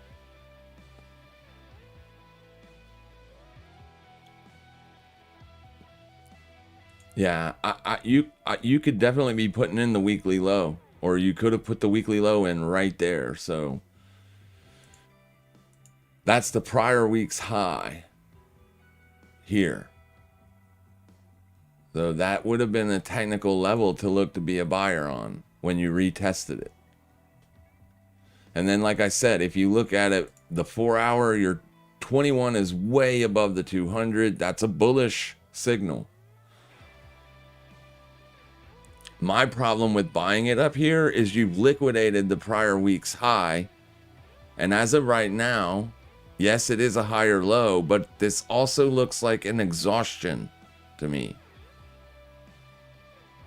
But obviously, I'm going to be wrong if gold finds support here and keeps rallying. I would be absolutely wrong. So I can't short gold because it went way higher than the prior week's high. So it wasn't a liquidation and then a break, but neither was silver. Remember, the only reason I like the idea for a silver short is if dollar breaks out. That's it. If the dollar doesn't break out, the silver shorts are going to get stopped out. The dollar is failing to break out here. So yeah, I like long positioning for scalps on both gold and silver if the dollar rolls back over. They're both still very, very expensive. But people like gold and people like silver, especially when there's trepidation out there, when it looks like credit is about to break, right? You had massive firms pause all redemptions. When that stuff starts to happen, people start to get worried. Think about that. You have a firm holding millions of your dollars, and then they come out and email you and say, I'm pausing all redemptions. That's the same thing Michael Burry did back when the GFC happened. They're not letting anybody take their money out. So that is dangerous. We're literally seeing parts of markets crumbling. So that could keep a bid under both gold and silver. Yeah, it could. And to be honest with you, until that starts to slow down, Bitcoin could go much lower. Unfortunately, you're going to need some of those gold bugs to come back into Bitcoin. You're going to need to see some rotations. We're not seeing anything yet that suggests we have any kind of rotations back into Bitcoin just yet. We might start seeing it soon, but not yet. I mean, people are still selling. Here's your ETF flows, and they're still... It was a good day on February the 6th, but this is February 24th. Like, at least it's not heavy selling pressure. Anything above 250 is generally what we refer as heavy, whether it's upside or downside. We had heavy buying on February the 6th, and you haven't seen heavy buying since then. In fact, I would argue that the majority has been overall pretty mixed, with a lot more selling pressure than anything. The last week and a half wasn't heavy selling yet. And we just started this week, so you've only got 1 day of data. And it was close to heavy sell pressure yesterday. Doesn't look good. We're going to need to see heavy buying pressure start to show back up. When that happens, I think Bitcoin will put in a bottom. This is a free indicator. Anybody can look at it. It's free. I don't know about the website, so be careful with it. It's definitely kind of sketchy, but here's the link if you want it. When you start to see heavy buying pressure, like 250, 250, 300, 400, and you can consistently see that keep up over, a period of like 2 or 3 weeks, then maybe we could say, okay, maybe a near-term bottom is here. But until that happens, Bitcoin is weak. It is very weak, and sentiment is extremely negative. But with that being said, it definitely makes it hard to be a Bitcoin buyer. But if Bitcoin gets even a small percentage of the world's population as buyers, like if the world starts to buy Bitcoin, then Bitcoin will be way more expensive than this in the future. That's kind of the thing, right? That's Bitcoin's real risk. That it never gets mass adopted. If it never truly gets mass adopted, then Bitcoin probably just stays a speculation vehicle. If you start seeing mass adoption, and it only takes one new technological breakthrough, really, to spark that adoption. We know there is adoption, and we know that right now people are just scared. Let Bitcoin go back up to 126 and the whole tone shifts. Everybody's back to being bullish again. But then it's too late, right? Then it's too late. You've missed the opportunity. So if you're looking for an opportunity in Bitcoin and you've done your due diligence, I think now is a pretty decent time to start collecting some Bitcoins. But that is also a pretty hot take nowadays. You know what I mean? Yeah. People are very bearish. IBM getting crushed. Software as a whole has been crushed. It's been absolutely annihilated. Let's go look at IBM. I don't know. IBM is more, I don't know. Is it compute or is it software? It's getting crushed. You are absolutely correct, Amundo. It's getting pretty beat up. Everything will get beat up if a bear market happens. Nothing is safe in a bear market. This is capital flight. This is the rotation that I've been speaking of. Here, I have a whole bunch of rotation charts for you guys if you want them.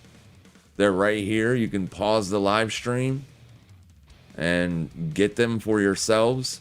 This one right here is my favorite. This one is the growth index versus the value index. So when you look at these two assets trading together, you can see that people are literally rotating out of growth going into value. And they have been for weeks now. And you can see this if you look at sectors, right? Look at XLE, for instance. Look at that. That's a big break. Big breakout right there. Let's go to the XLP. There you go. Big breakout. These are all safe havens. These are where people run to whenever there's fear and uncertainty out there. XLU. I didn't know I had drawings on this one. Real estate's still not breaking out just yet. And look at materials. Look at XLI, industrials. Like, seriously, bro? Like, big breakouts happening. People are concerned. XLV is shaping up for a breakout. This is another one people will run to. And then these are your top four. These make up over 70% of the S&P 500. XLK coming off a little bit. XLC chopping. XLF starting to roll over. And then finally XLY consumer discretionary starting to top out a little bit, while all these other bottom sectors are literally seeing all those rotation. Yeah, it doesn't look good out there right now. That's why I have a bearish bias on the S&P, because it is not sustaining a bullish breakout.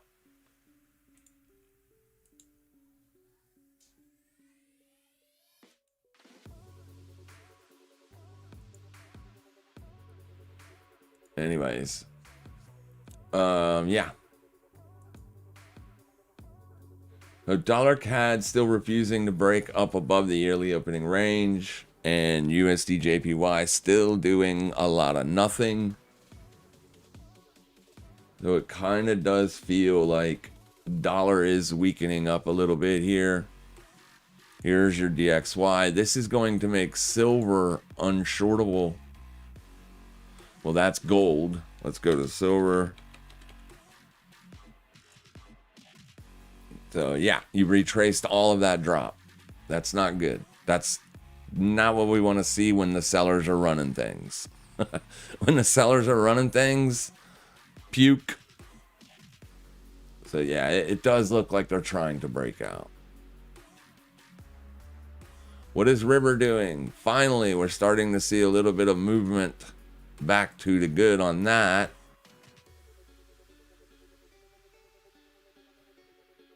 It still needs to break above $9 and then again at $9.68. If it could do that, it could be a pretty decent winner.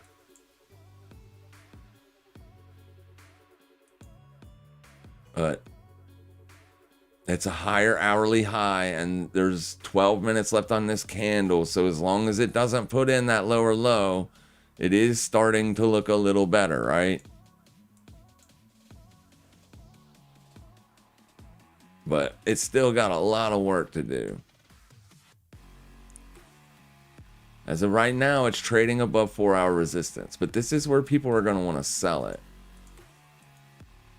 CHZ is still a nothing burger. This is probably not going to play out the way that I was looking for it to play out. It's just, there's no interest here. You're not seeing a large buildup of sell side volume in here.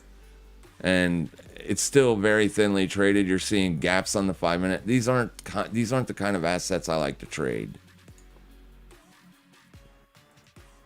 Fartcoin looking pretty okay here this morning. It's still down on the day though.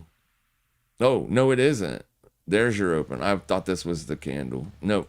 Right there's your open. You made a fresh day high on Fartcoin. Look at that.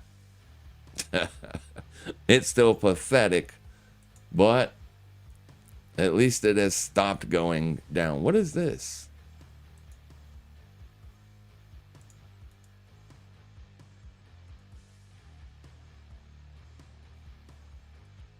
Oh, that's the one I want right there. I don't want any of this garbage. Nothing. Thank you.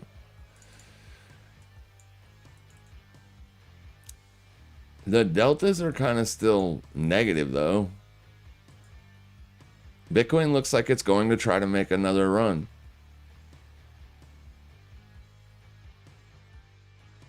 Oh, yeah, midpoint daily range. Sellers are not being able to do any good here. So I may need to close this STG short out. This isn't what I wanted to see. This is not the kind of reaction I was hoping to see here. I really wanted to see it drop from here. That's definitely not a drop. I was hoping this thing would open up.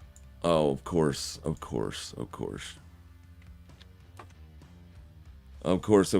I bought a new card yesterday. I just got it, so I'm going to install that bad boy into my computer today.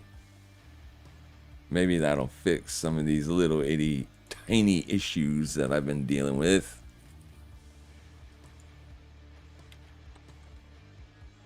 Oh, what am I typing that in? But I would like to see it start to head back to the lows, as I am holding a short from the weekly open. And I don't want to give back any of the unrealized P&L. Up here's the weekly open. Oh no, that's where I added to the short yesterday. Up here is the weekly open.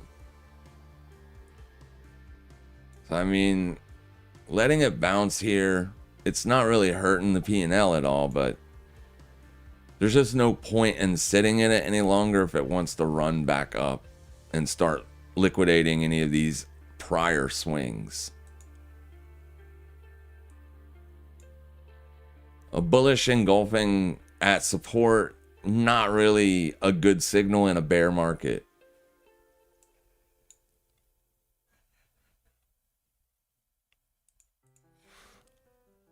Pants option today is no pants. None. It is freaking cold here in Florida this morning, dude. It was 34 degrees when I woke up this morning. Absolutely mind-blowing. That kind of weather is terrible. I've seen the quantitative exponential charts. They're extremely accurate in assets that make higher highs over time. Bitcoin's in a deep value area. I agree with that sentiment. Microsoft is expensive. Apple is undervalued. Wow.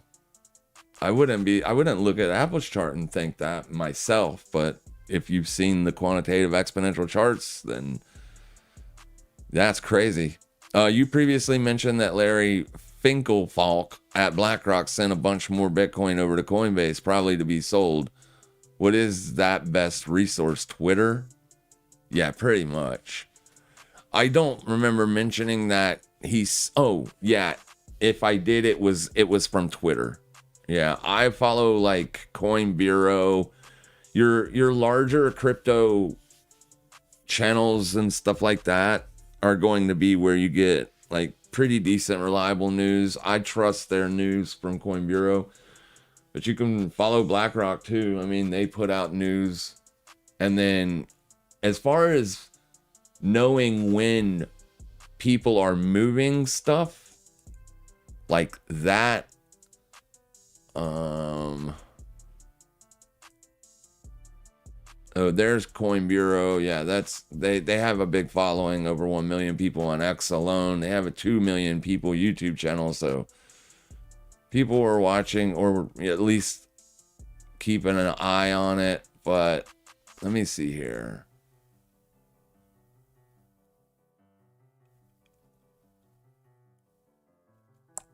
I'm looking for a specific.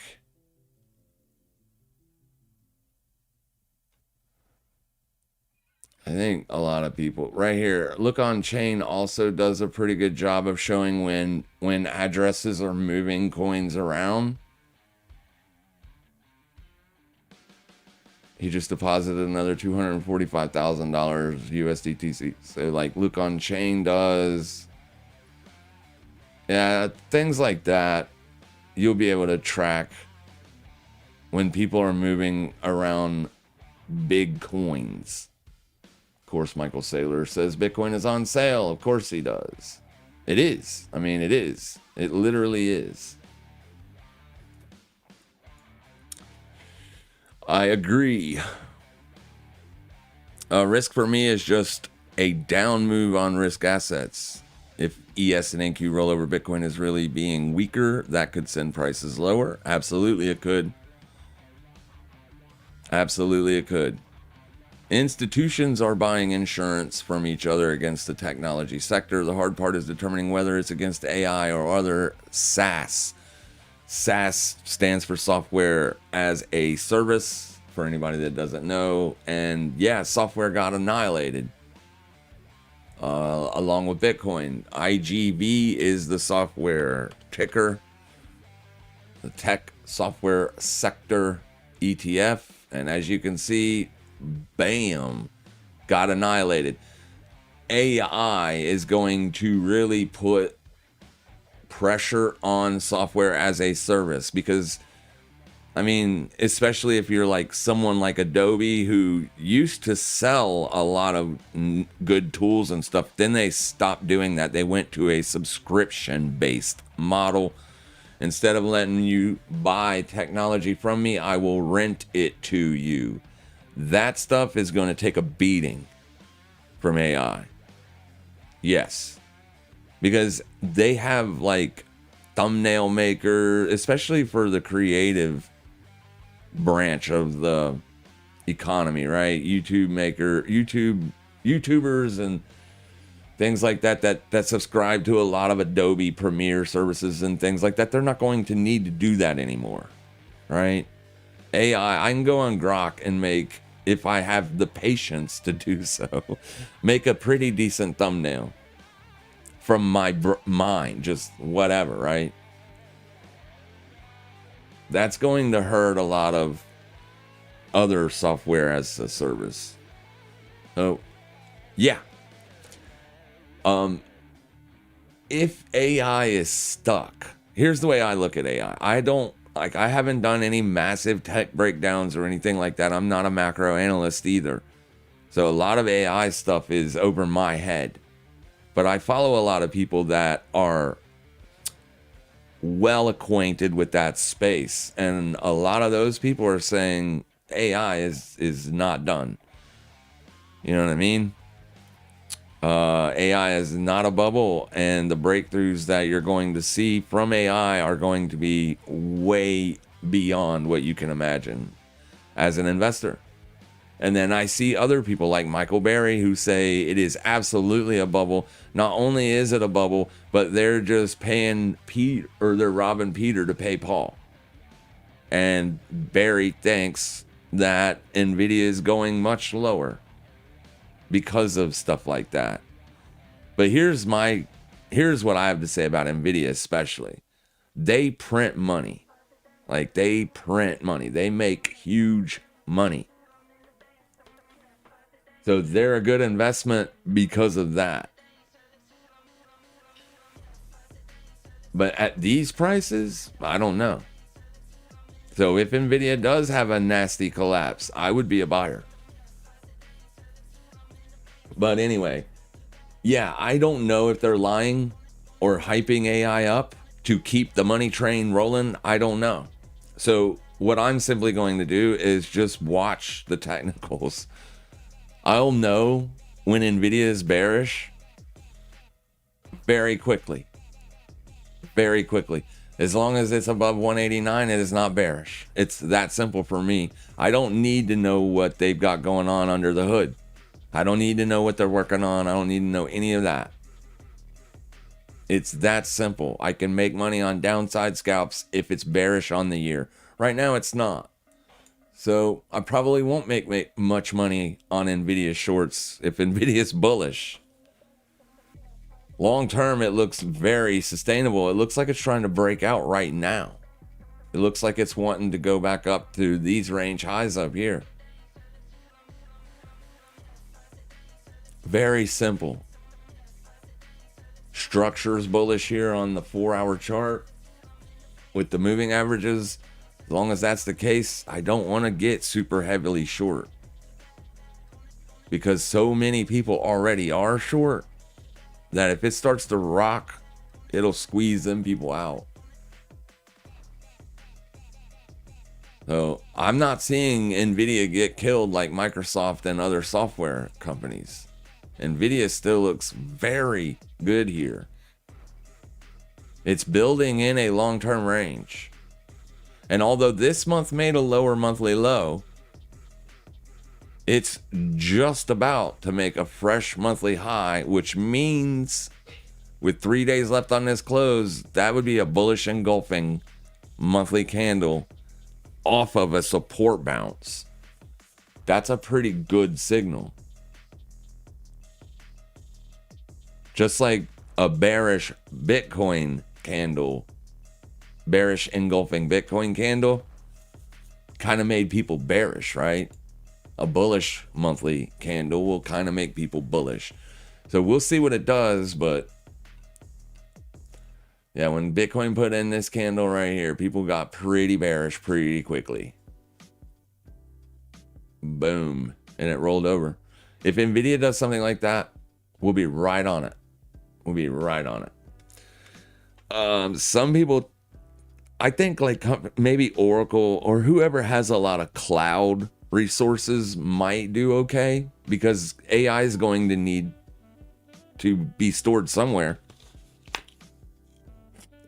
So companies that are basically the hyperscalers, those are the ones that'll probably do good in the AI boom. But there may only be one. And that's the problem. What if one company ends up having a massive technological breakthrough in AI, rendering all other AI companies' models useless? Then that company will be the leader. And according to what Google's chart looks like, it looks like a lot of people are putting their money on Google, not OpenAI. Otherwise, Microsoft's chart would look like Google's chart.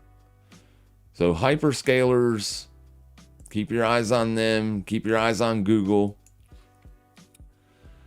I like Tesla for other reasons. I like Tesla because Tesla's getting ready to merge. We don't know for a fact that it's going to happen, but it looks like it's going to happen. Getting ready to merge all companies into the the Tesla ticker. So you're going to be able to trade or buy Tesla basically for an AI play or a rocket play or whatever, right? I think Elon has set himself up to be pretty much a leader in the space for the next 15 to 20 years. He owns a good AI company. He owns the best rocket company. And he also owns a leader in EV and battery tech. So we're getting that alert on CHZ right now. Damn it. That is where I wanted to put the risk on. And I missed it that quick. Son of a bitch. That's the reaction I wanted to see.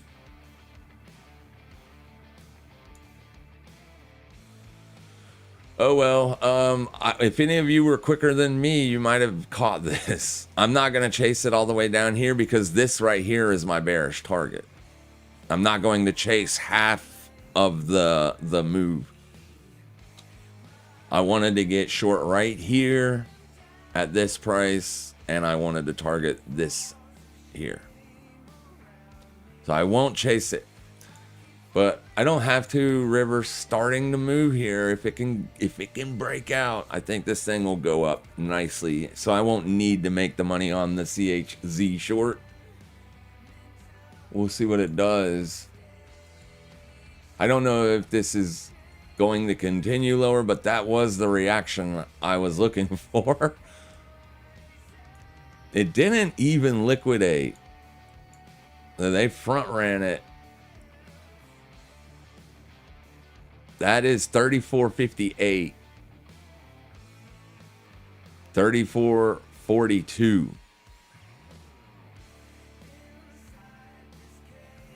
Wait, what?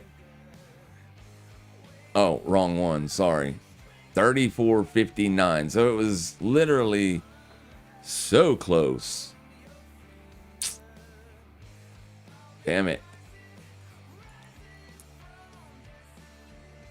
And then silver is continuing to push here.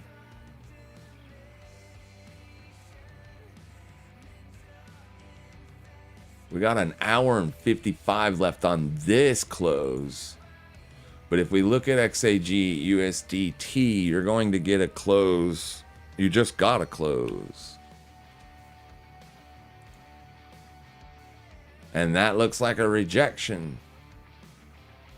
Yuck. Yeah, silver does look like it wants to break out.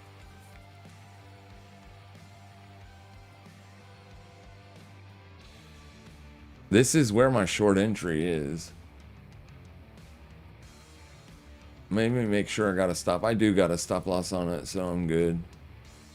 Another thing that is going on with silver, at least this perpetual swap contract, the tokenized silver futures contracts, right now, the funding rate is paying the longs.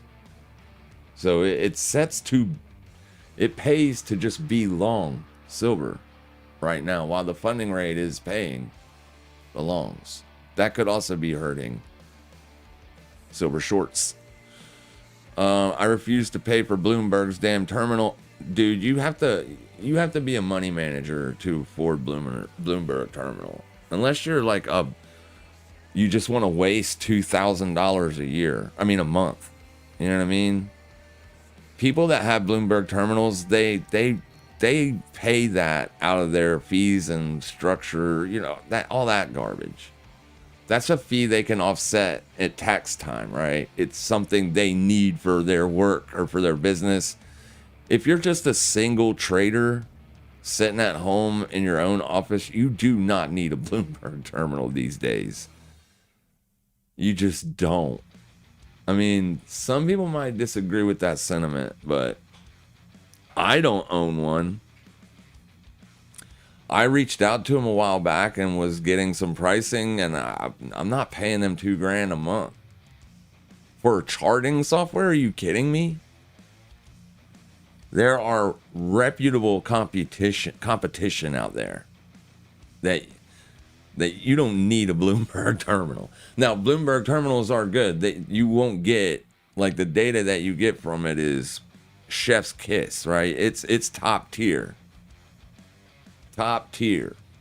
But to me, because I'm kind of frugal, I guess, but to me it seems like a waste of money. Like a lot of waste there. I'm a technical trader. I don't really give a crap about macro data anyway. I do just fine watching specific objective prices. It's expensive. It's very expensive. DXY looks like a strong because Euro's trash right now. Well, I mean, some people will have their own opinions of why the dollar's strong. For me, I just need to know, is it breaking below the daily 21? If so, I want to be bearish. If not, I have to respect an upside break. I have a bearish dollar bias. My bias is bearish. I mean, you just got a bullish cross here on the 4-hour chart, but on the daily, it is bearish. You are under the 200. It is bearish, right? You're under the yearly open. It is bearish, right? So like it's bearish, but it's threatening a break. So if it does roll over here, then obviously I'm going right back to dollar short positioning, either through short USD JPY or long euro dollar or long pound dollar. Pound dollar looks better for the long than euro dollar does. But pound is no better. None of, like, Great Britain or the Eurozone, neither one of those places want their respective currencies going up. They want it going down. That's what they want it to do. So it's doing long-term what they want. But my thesis is it won't matter because they're tied into the DXY basket. So inherently, if the dollar weakens, it's going to cause those currencies to strengthen up, whether they want it to or not. So dollar's just been really, really choppy. It's been a difficult trade, and it is making people go bananas. To get stopped out of a dollar short trade here this morning is not fun, especially when I've had that bias for a long time, all year. It gave us one good trending move. 2 weeks of trend is what we've gotten for 2026. Literally. You've gotten 2 trending weeks. 1, 2. The first 3 weeks, not much of anything. The last 5 weeks, not much of anything. Oh, yeah. It's annoying, to say the least. But to me, it's bearish as long as it's below last week's high. It's just threatening an upside break. So if you are shorting, make sure you're putting on stops. You can be short from here. You can be short from here. Just make sure you have a stop loss up here in case it does break out. Because if it does break out, it could retest the August highs. You're a long ways from doing that, though. CHZ, any downside continuation? Not yet. Not yet. I said I would short it there originally, but I decided not to. And I don't know if I would still like a short here or not. That still doesn't give us 2% to the downside. It does. I'll see. If it continues to trade under this price, maybe I'll put a short on it. We're not seeing that negativity on Bitcoin, or did we? Not really. Downside spike there. STG, nope, it's right back up again. So it's actually it's trending now to the upside. Yeah, not what I wanted to see on this. So I'm going to go ahead and take my $500 off of STG. Go ahead and put that money in the bank. There's 500. That is 498 because I let this get a little bit away from me here, but it's okay. It's close enough. I'm good. I can always reshort it later on in the week if I feel like it. To be honest with you, I didn't enjoy it. It was a very slow moving piece of garbage. And then River, I'm still holding longs on it, but it isn't breaking out. It's kind of struggling. We need to see a volume spike for long. It would only let me get long under 400. So 398 is what I bought. Long 398 river tokens from 833. Obviously, I have a very tight stop on that. Yeah, very tight stop. And CHZ is already back up. So that isn't good. This stuff could act as intraday support. See this down here? This had to be either breakout sellers or people got stopped out, right? That's a lot of selling pressure. on the lows. Like, why would you be selling on the lows? You wouldn't be. You would be getting stopped out of a long. This could have happened earlier right here. And then maybe new sellers tried to sell the breakdown, but did not work. This is because Bitcoin right now is not bearish. It is down on the day, but it's not down on the day, sorry.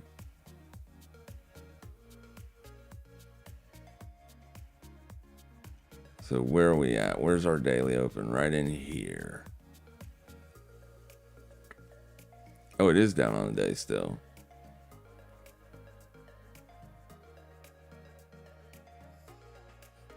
There's your open. So you're barely down on the day. You're retesting the weekly VWAP. Bitcoin actually looks good here.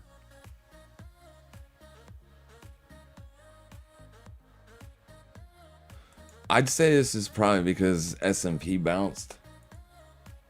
S&P bounced hard. It's still testing the yearly opening range. Tesla bouncing pretty severely here today.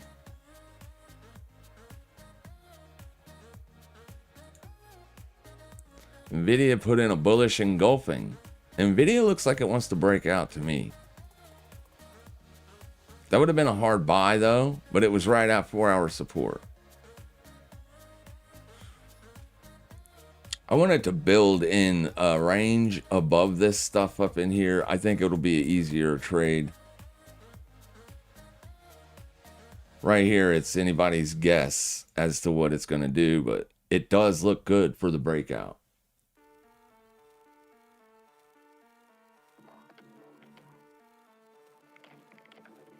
I will probably put shorts on December's open on USD JPY if we can get a retest of it.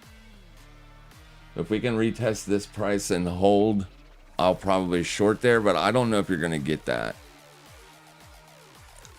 So we may have to look for lower entries again on it, but I don't want to just have, I definitely don't want to just have long risk on US dollar when I have a bearish macro bias on it.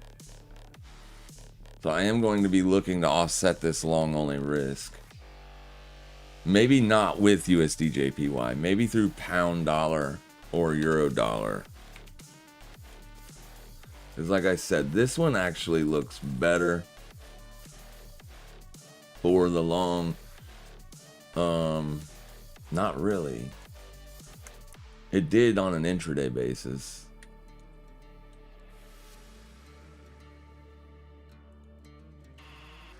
Yeah, both of them could be arguably.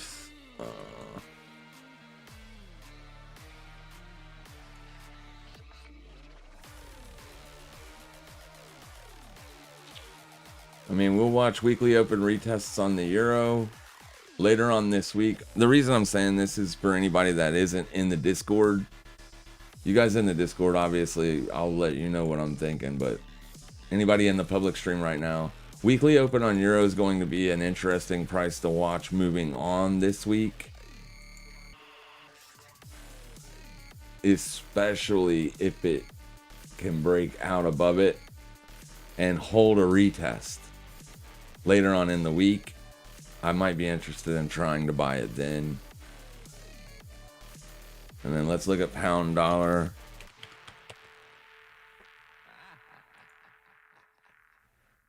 And weekly open for that one is way down here at the yearly open. You're probably not going to be retesting that. Nice move here. This kind of feels like the dollar's going to get beat up. So I still haven't been stopped out of the silver short yet, though. But, I mean, at this point, it's just a matter of time. It's just a matter of time. With pound dollar looking like that, right? Pound dollar looks like it is ripping. So I'd say silver might do that as well. It's holding support here.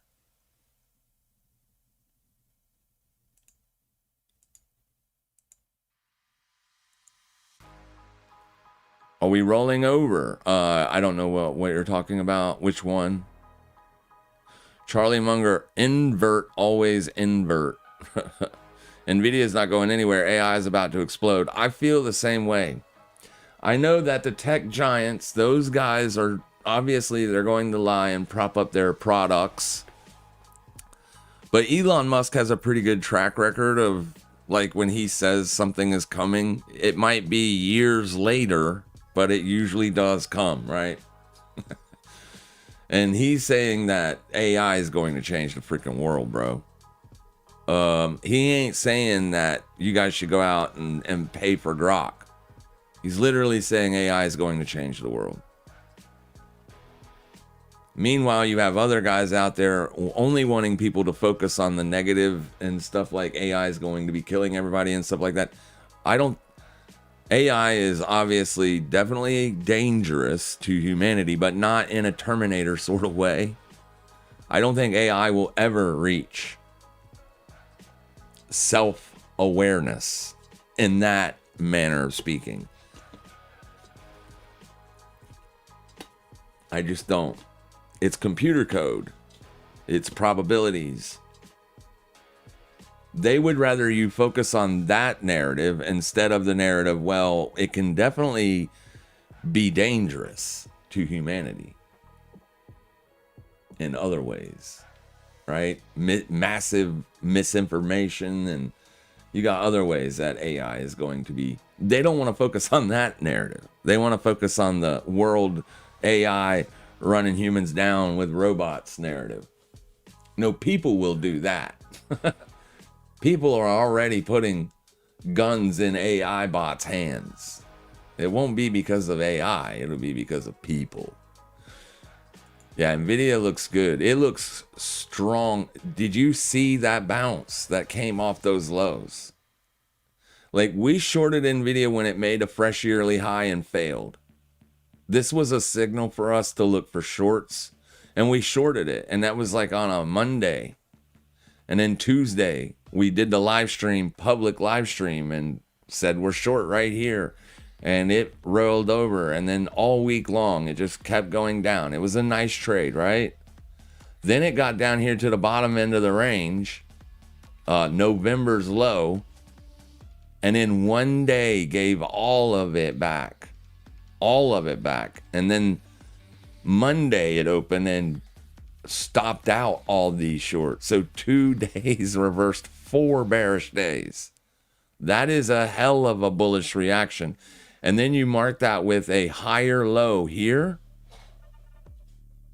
To me, it feels like it's just a matter of time before it's breaking out. And earnings is tomorrow evening. Tomorrow evening, everybody's going to have their eyes on Nvidia. The whole world will be watching that. If it fails to break out then maybe I can short it. But other than that, I don't see a reason to be short Nvidia.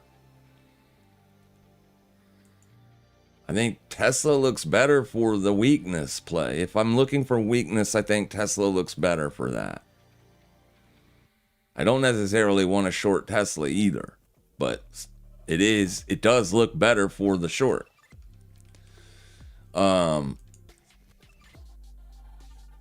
Like right now, Tesla's currently testing to see if it can hold support or hold here.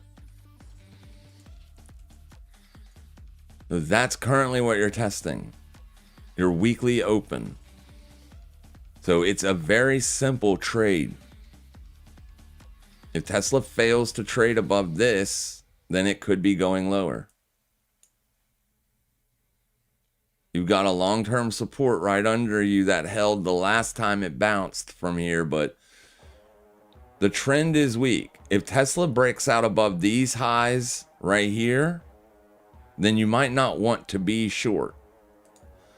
See, the daily 21 exponential moving average on Friday, actually yesterday, because yesterday was a nasty downside close, you got your weekly daily 21 cross.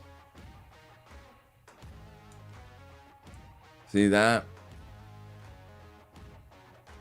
This is your weekly 21 exponential. So you have crossed that. That isn't like an uber bearish signal at all, but it is more bearish than it is bullish for sure.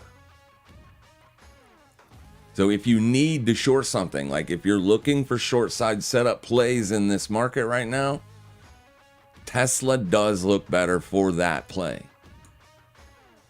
So moving forward, if Tesla refuses to trade above this week, you could look for short side setups there. And then obviously, like I said, if you break above these highs, you want to kind of leave it alone because you're going to be testing the weekly 21 exponential again. That would be a better short side setup. So I can basically get rid of everything here and only focus on two areas for shorts on Tesla. First price that I'd be interested in a short, 407.71. Second price that I'd be interested in a short, 420.43.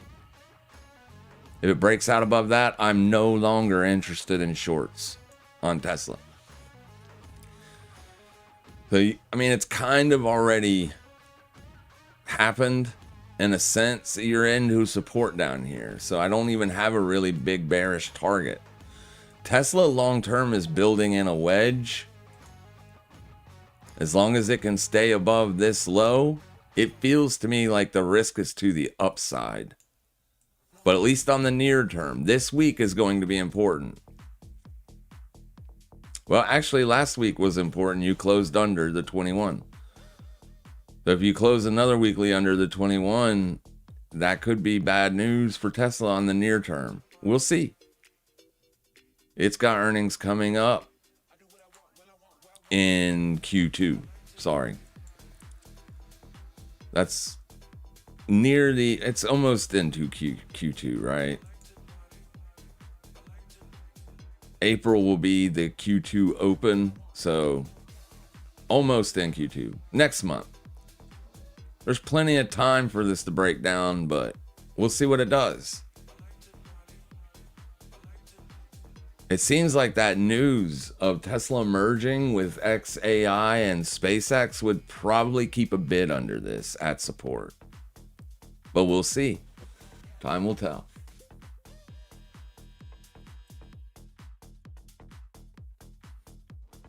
All right, CHZ is still kind of holding resistance, but it doesn't look great.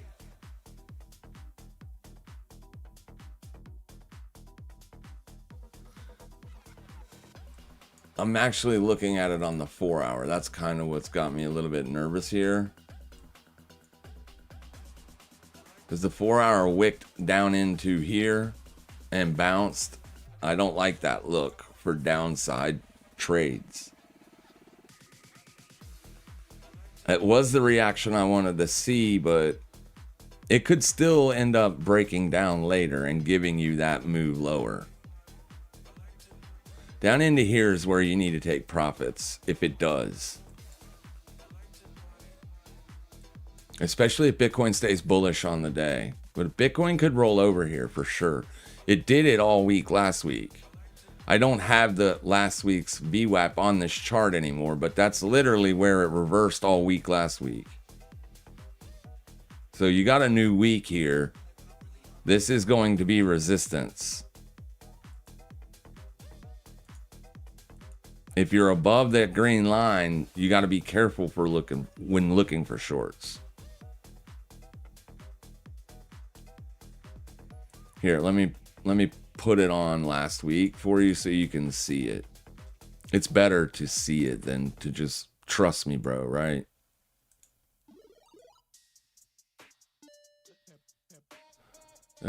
Resistance. You got above it here, but it couldn't hold it.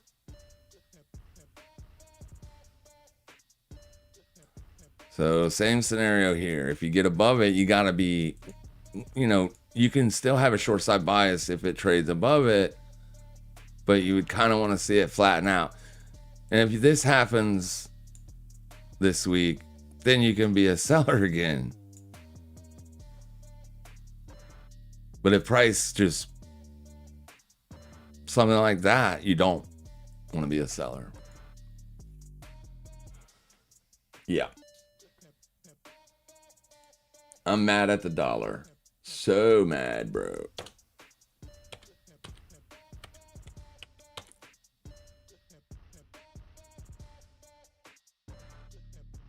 December's open acted as resistance perfectly, and I didn't put down that short. Think the bounce is correlated to Fed continuing to inject liquidity. I don't know that that's true, that news is true. I did post it. I saw a couple other people posting it, so I posted it, but I wanted to write under it that it hasn't been confirmed real. So I don't know that this is real.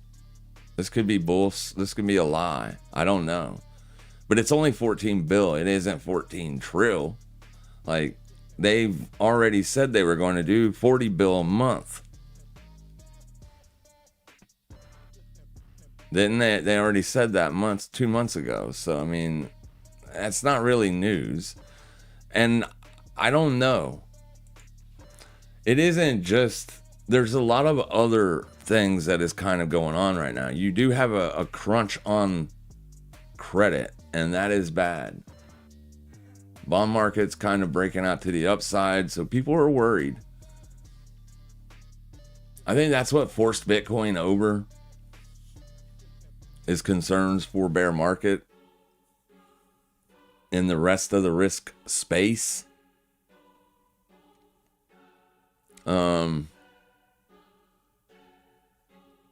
Yeah. CHZ starting to reject now. That's the reaction you want to see there. Good. That's good.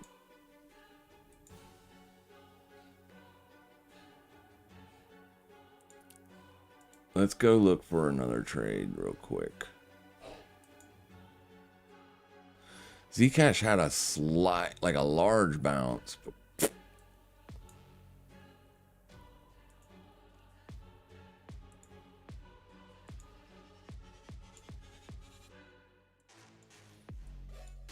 Yeah, it's got to go higher. Hype actually rolled over. That thing is so boring. It's just boring. There's just no volume coming into these things.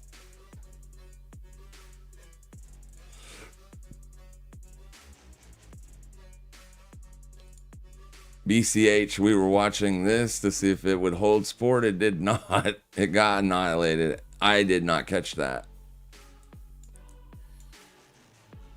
Did not catch it. Ugh.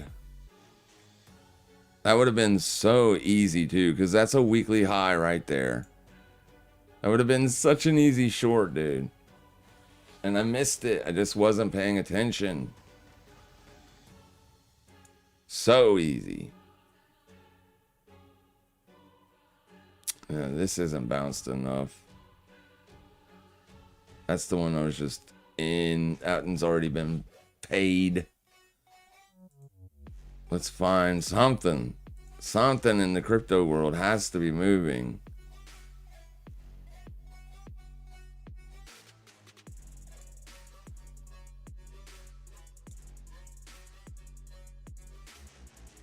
And there's on it right there.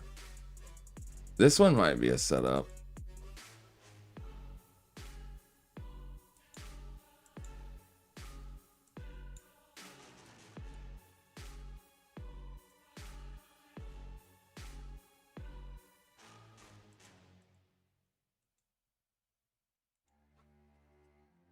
I'm going to keep my eyes on Jelly. If it fails to trade above here, it just made a fresh weekly high. It just made a fresh weekly high. So these are going to be my favorite two places to watch for short side setups. If it closes a 4-hour candle above the weekly open, then I'd be a little less, like I'd be more reluctant to put that trade on unless I got an absolute rejection on the next candle. Meaning a lower high, lower low. As long as it's putting in higher low, higher low, higher low, it makes it a little bit risky to put the short on. So if it stays trading in this range for the entire 4 hours or the next 3 hours, 25 minutes, when the next candle opens, if it can wick into here and reject, I would be willing to put that short on. But I definitely want to see that candle put in a lower 4-hour swing low. So at least give me that potential reversal on the near term, like this. So, jelly, I'll keep on watch today.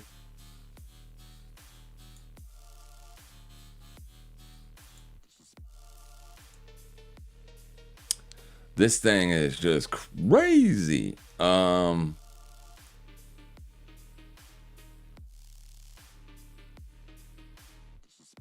Yeah, I don't know about this. This thing is super crazy. I only want to do it on an asset that ain't acting crazy like that. This one could be watched as well. But they're all beat up, right? They're all stretched so far away from that 200. It makes it a hard short. A very difficult and risky short. Yes, it is trending that way, but... Alright, so this one's actually bullish. Oh, leave this one alone. It's garbage.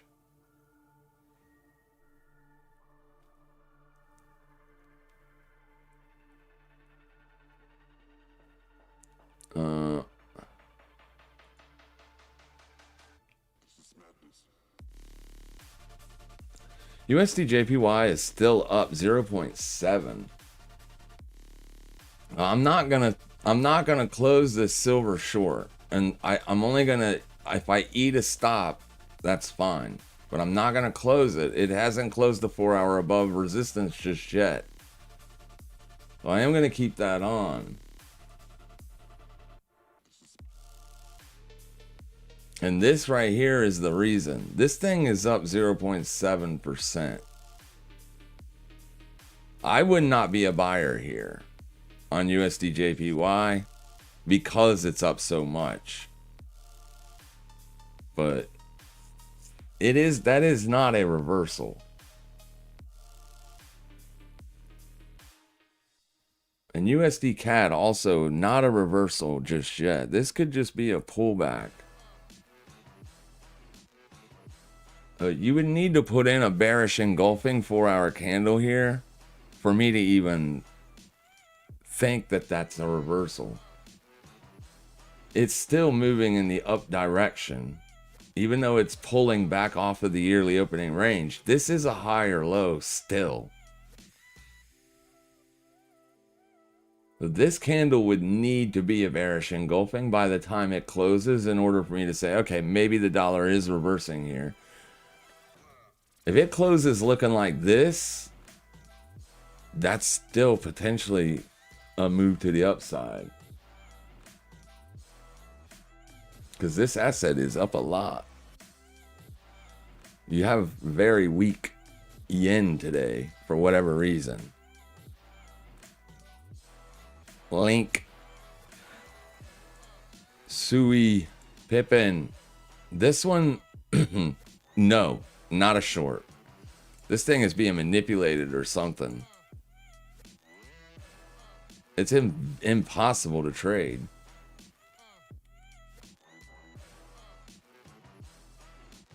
Look at this on the weekly. Like, it broke down and then bam, bam. So, yeah.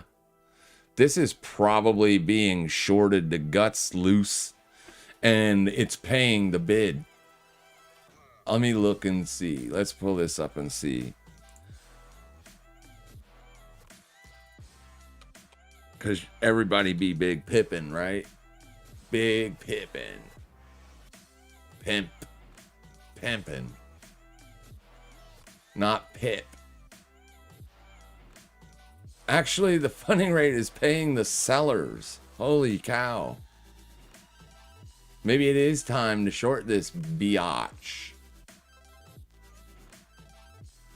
I mean, obviously it's bullish, right? It isn't bearish, but at least the funding rate is no longer paying the bulls. It's actually paying the bears now.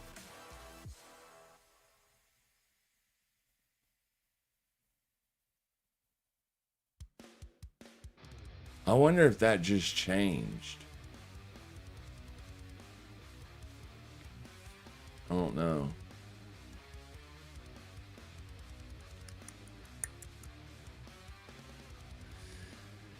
Is there a limit? Let's see.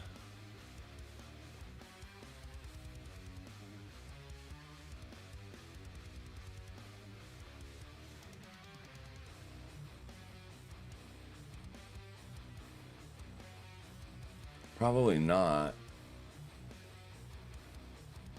Let's put on a $200 position and just see how much it moves.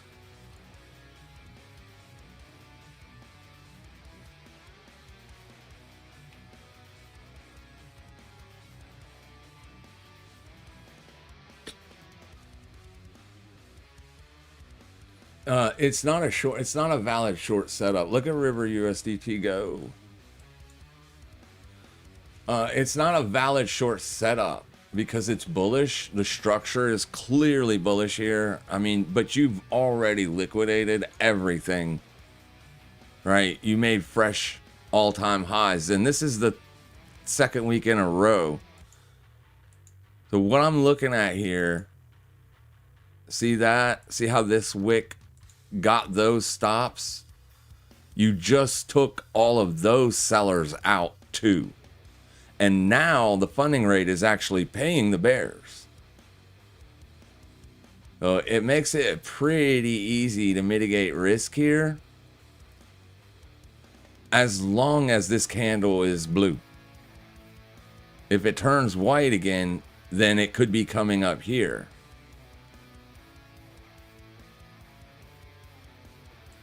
So, oh, yeah, that is nothing but bids. There's no selling. That is all stop losses. If this ends up becoming a trap, in order for this to be a trap, you need to take out that low. Yeah, it's not a trap on the hourly. But this might be a better place to mitigate risk from. So basically, here's the thing. It looks like it's getting ready to make another run, right? So it's not a great short setup. But this could fall fast if it is done. If the run is over, it could fall quickly. If it fails to close hourly candles back above 79,557, I'll probably short it. Just because it's been a pretty good day for me already. So I have a little bit of money that I can spend on it. To say, hey, maybe the run is over, because that was a fresh all-time high liquidation and it immediately rejected. So while it's trading above this weekly high, it's threatening another run higher.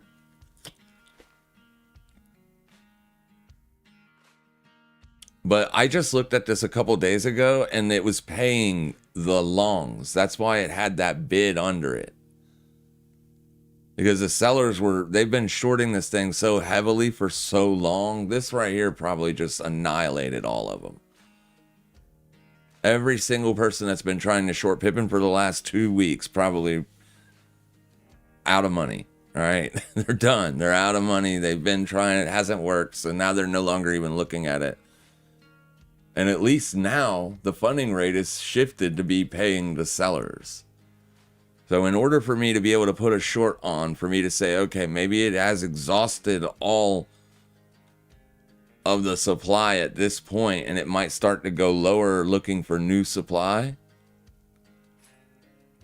Or, sorry, demand that is exhausted, then I can simply say, as long as it's not closing an hourly candle above this price, I can hold a short. If it is, I cannot. I just can't. It isn't. The run is not over yet. But it's starting to look a little bit better for that trade.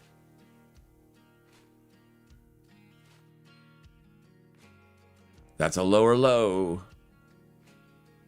It's barely a lower low, but it is a lower low. You couldn't do that for the last couple hours, but now you can. So it's a risky short. It is a very risky trade, but I'm willing to put it on. And then, yeah, it is still very, very bullish here on Delta. So people are still aggressively hitting the buy button. So I'm trying to get filled here. And I'll just put a stop up in here. First stop will be there. And then we'll see if it gets that higher hourly close, then I'll leave it alone until it feels like it's done later on. But yeah, we'll see what it does. This is definitely something that's interesting. It's very interesting to say the least. I mean, obviously, it is bearish. It is very bullish. That's also the old all-time high. So, I mean, it's very easy to mitigate risk here. That's why I'm putting it on. We'll see what happens with it. It's hopefully it don't run off without me. Because I looked at it a little bit too late.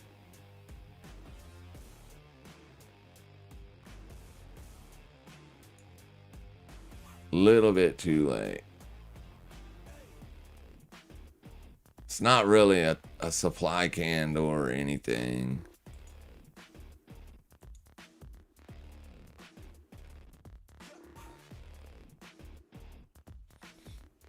Okay, so that's even easier. You haven't been able to make an hourly lower low yet. So you're still real early if you are thinking about selling this.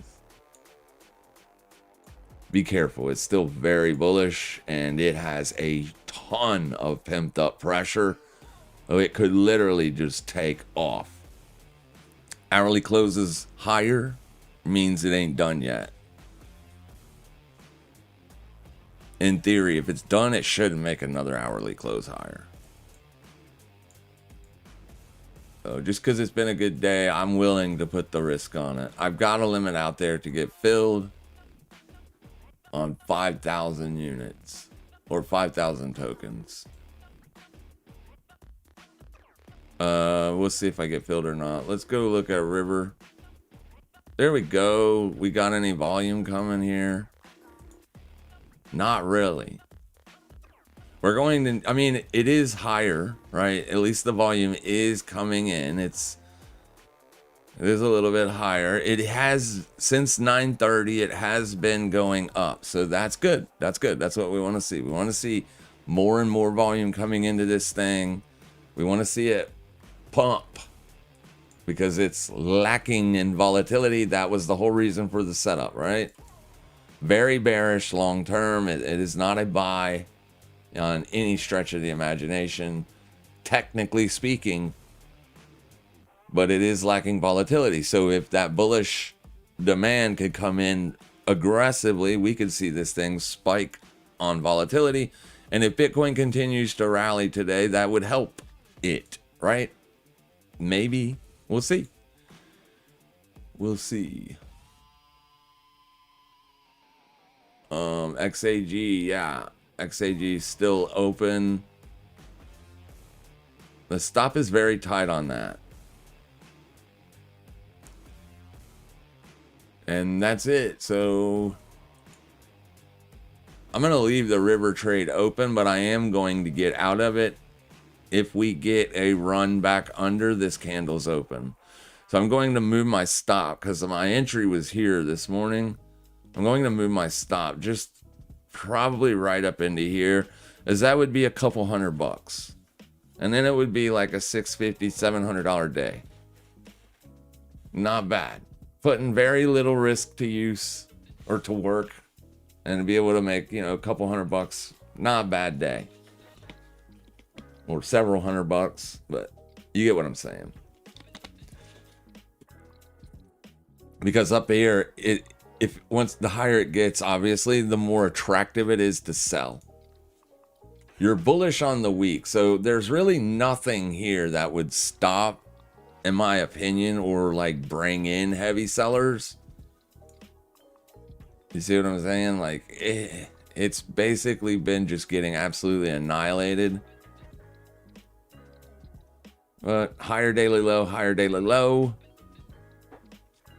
You got, okay, so you do have that, right? But that's about it. That swing high right there. People might be selling that. The whole reason for the setup was this lack of volatility. And then volatility said it's flat on the floor. So if you do get a volatile or a volatility spike in one way or the other, it could be a good breakout or breakdown trade. Well, you did get a spike in volatility right here on Sunday when Bitcoin collapsed. But this could not continue collapsing with Bitcoin. Instead, it built in support here, set in a bear trap, and exploded to the upside. So that's why this morning I alerted the trade right here. If it can hold this zone, we want to be a buyer there. And now it's working. So at least we got one going in the right direction. Silver hasn't stopped me out yet, but if the dollar does roll over, it will. This looks like it's being bought up. Looks like it's being bought up. But obviously a flash dump would be nice. But that's probably not going to happen. It doesn't feel good to set in a sideways trade, especially when the asset is bullish on the week. Every retest of the weekly open has been bought up.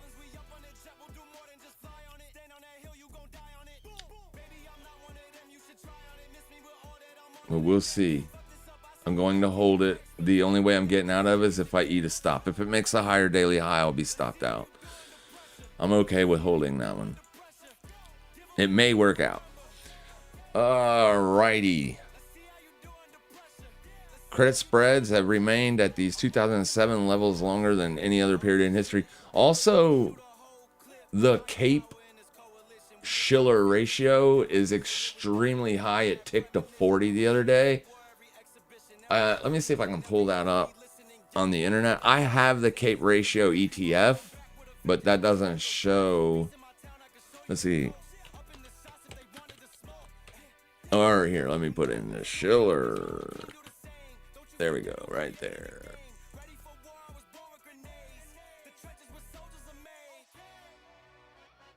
Now, I want to see legit data, bro.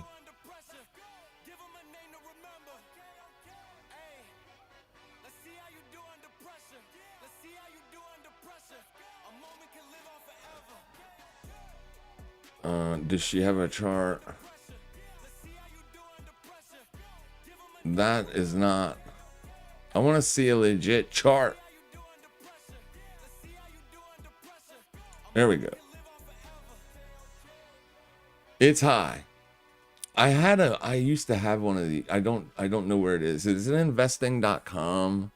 Here, let me just do this. Let me see if it's investing.com.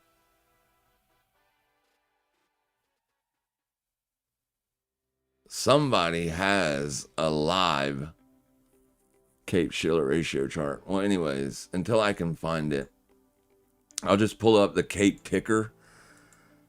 Well, I don't want to pull it up on this chart. I'll pull it up over here. Cape ticker. It's just CAPE.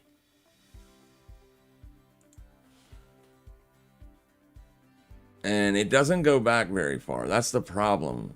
The legit Cape-Shiller ratio chart goes back all the way. You'll see that 40 is like literally right before it rolled over back in 2000.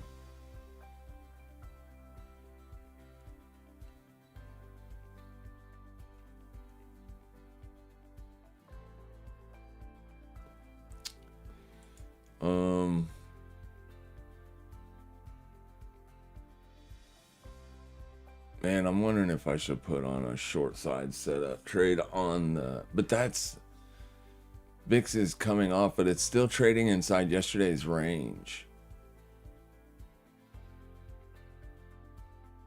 The S&P 500 has been setting, literally, I'm going to take this off. You guys already know where your profit target is on that. If it does roll over today, the S&P 500 is literally still setting at the yearly opening range here. Your POC has been moved up. It's been up here for a minute now, so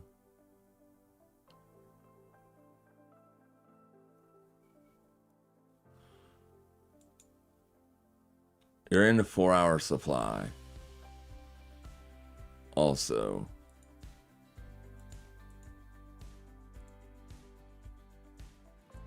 that'd be easy enough. I'm gonna keep it on watch at least. All right, river starting to find a little bit of resistance.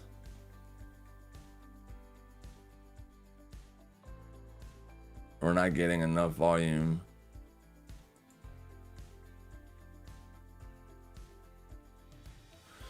Yeah, I'm gonna get out of it if it starts to make a lower 30-minute low, because I'll make a couple $100 on it. It'll be good. It'll be fine. I'm not willing to sit in this trade for 6 days to see if the volume comes in. It's either going to spike soon or it isn't, right? Crypto markets can trade sideways like that for months. I really wanted a reason for the volume to come in. Getting the signal is a good reason, and it did spike. So that can also bring in the volume. So I want to see that volume continue to climb. If it doesn't, it probably won't break out. It is still climbing. You know what I mean? So it does still look okay. I'm still in it. I'm just saying, if it starts to dump, I want to get out. I want to keep what unrealized gains I've got. If I take the risk in the first place, I want to pay myself.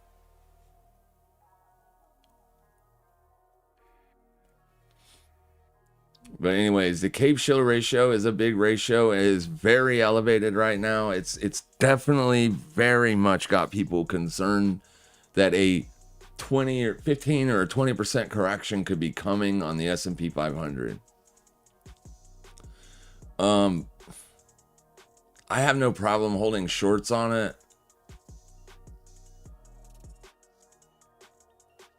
But that's a pretty bullish reaction there. There's a lot of momentum coming into this level, but the fact that it's been up here for an hour, hasn't broken out, that's kind of a good sign. But I want to see it start to roll over at some point.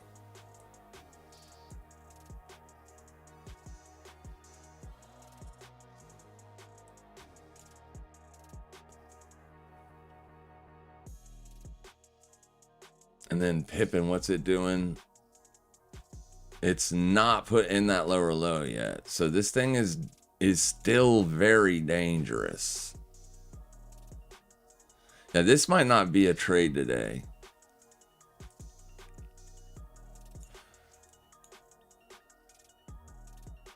If it goes up a little bit more, it's gonna fill me. I really need to think about it. Do I want to take this? 77937 is my limit.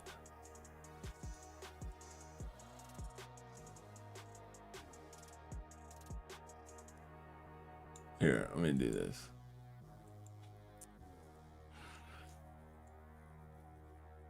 Yeah.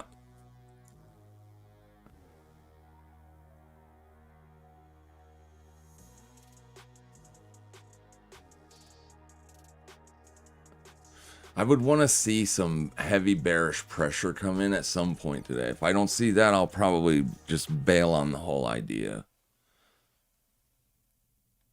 That's a full 30-minute period, and that is not very much bearish volume. Yeah. All right, we're going to wrap it up. Iran supposedly ready to negotiate with U.S. oil short. Okay, so with oil, people could be buying oil simply because they're afraid. Like, oil is sometimes traded as inflationary or recessionary. It doesn't have to be one or the other. It could be either or, right?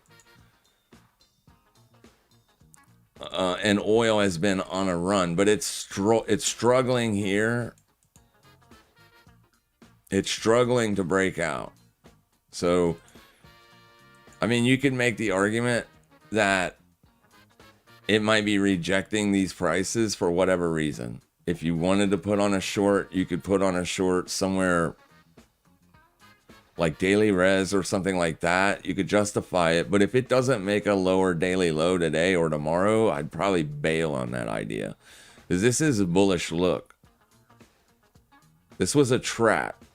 It put in a bear trap and had a huge explosion to the upside. These 3 days is just, it's a bull flag, right? It looks like it's trying to go higher. But you can make the argument that it is rejecting last month's high. So as long as it continues to do, that's also a swing right there.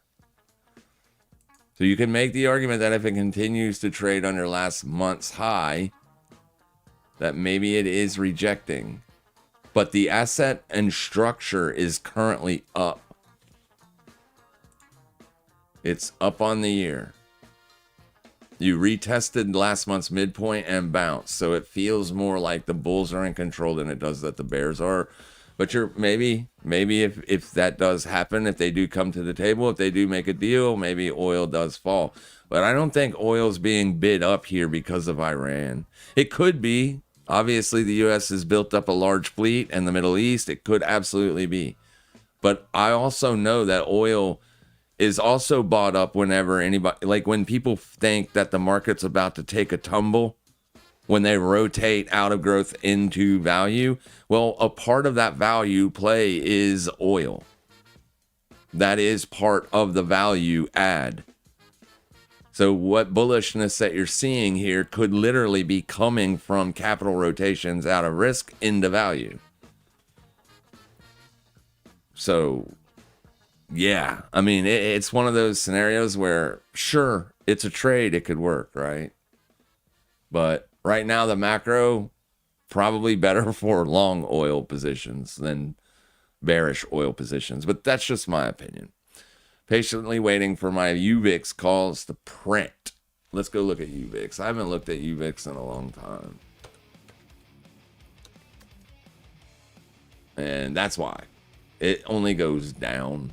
However, when volatility spikes, this thing will too, right? That's what it's designed for. It's kind of weird to me that VIX is elevated, extremely elevated right now, and the UVIX has not printed yet. If you don't mind me, where are your calls exactly? I mean, you don't have to tell me, obviously. It's none of my business, but yeah, I mean, it's probably been signaling. Let's see what it does on, let's get rid of that first and foremost. All right, we don't have it on this chart. Let's put it on this chart.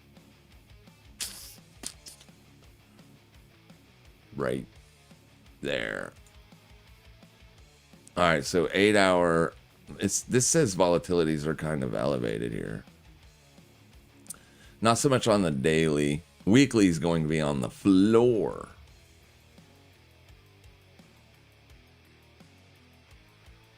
Yeah. So a couple weeks ago, you got the signal. This blue square here, that's a signal. That means volatility is as low as it's been in a long time. It's a high time frame signal, though, so it could take weeks to play out. Yeah, if volatility explodes to the upside, this is going to pay. But the S&P kind of pulling back today. Long term, if you have them like way out in time, I think you'll be okay. Way out in time, you'll be okay. And I'm looking at this. This is a volatility. It's the Bollinger Band with percentile. It just shows you if volatility's low or if it's high or what.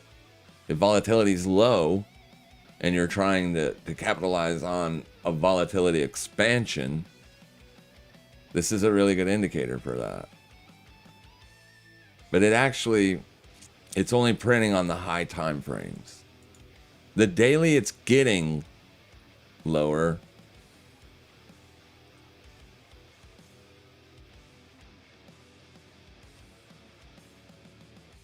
It's been sideways for days here.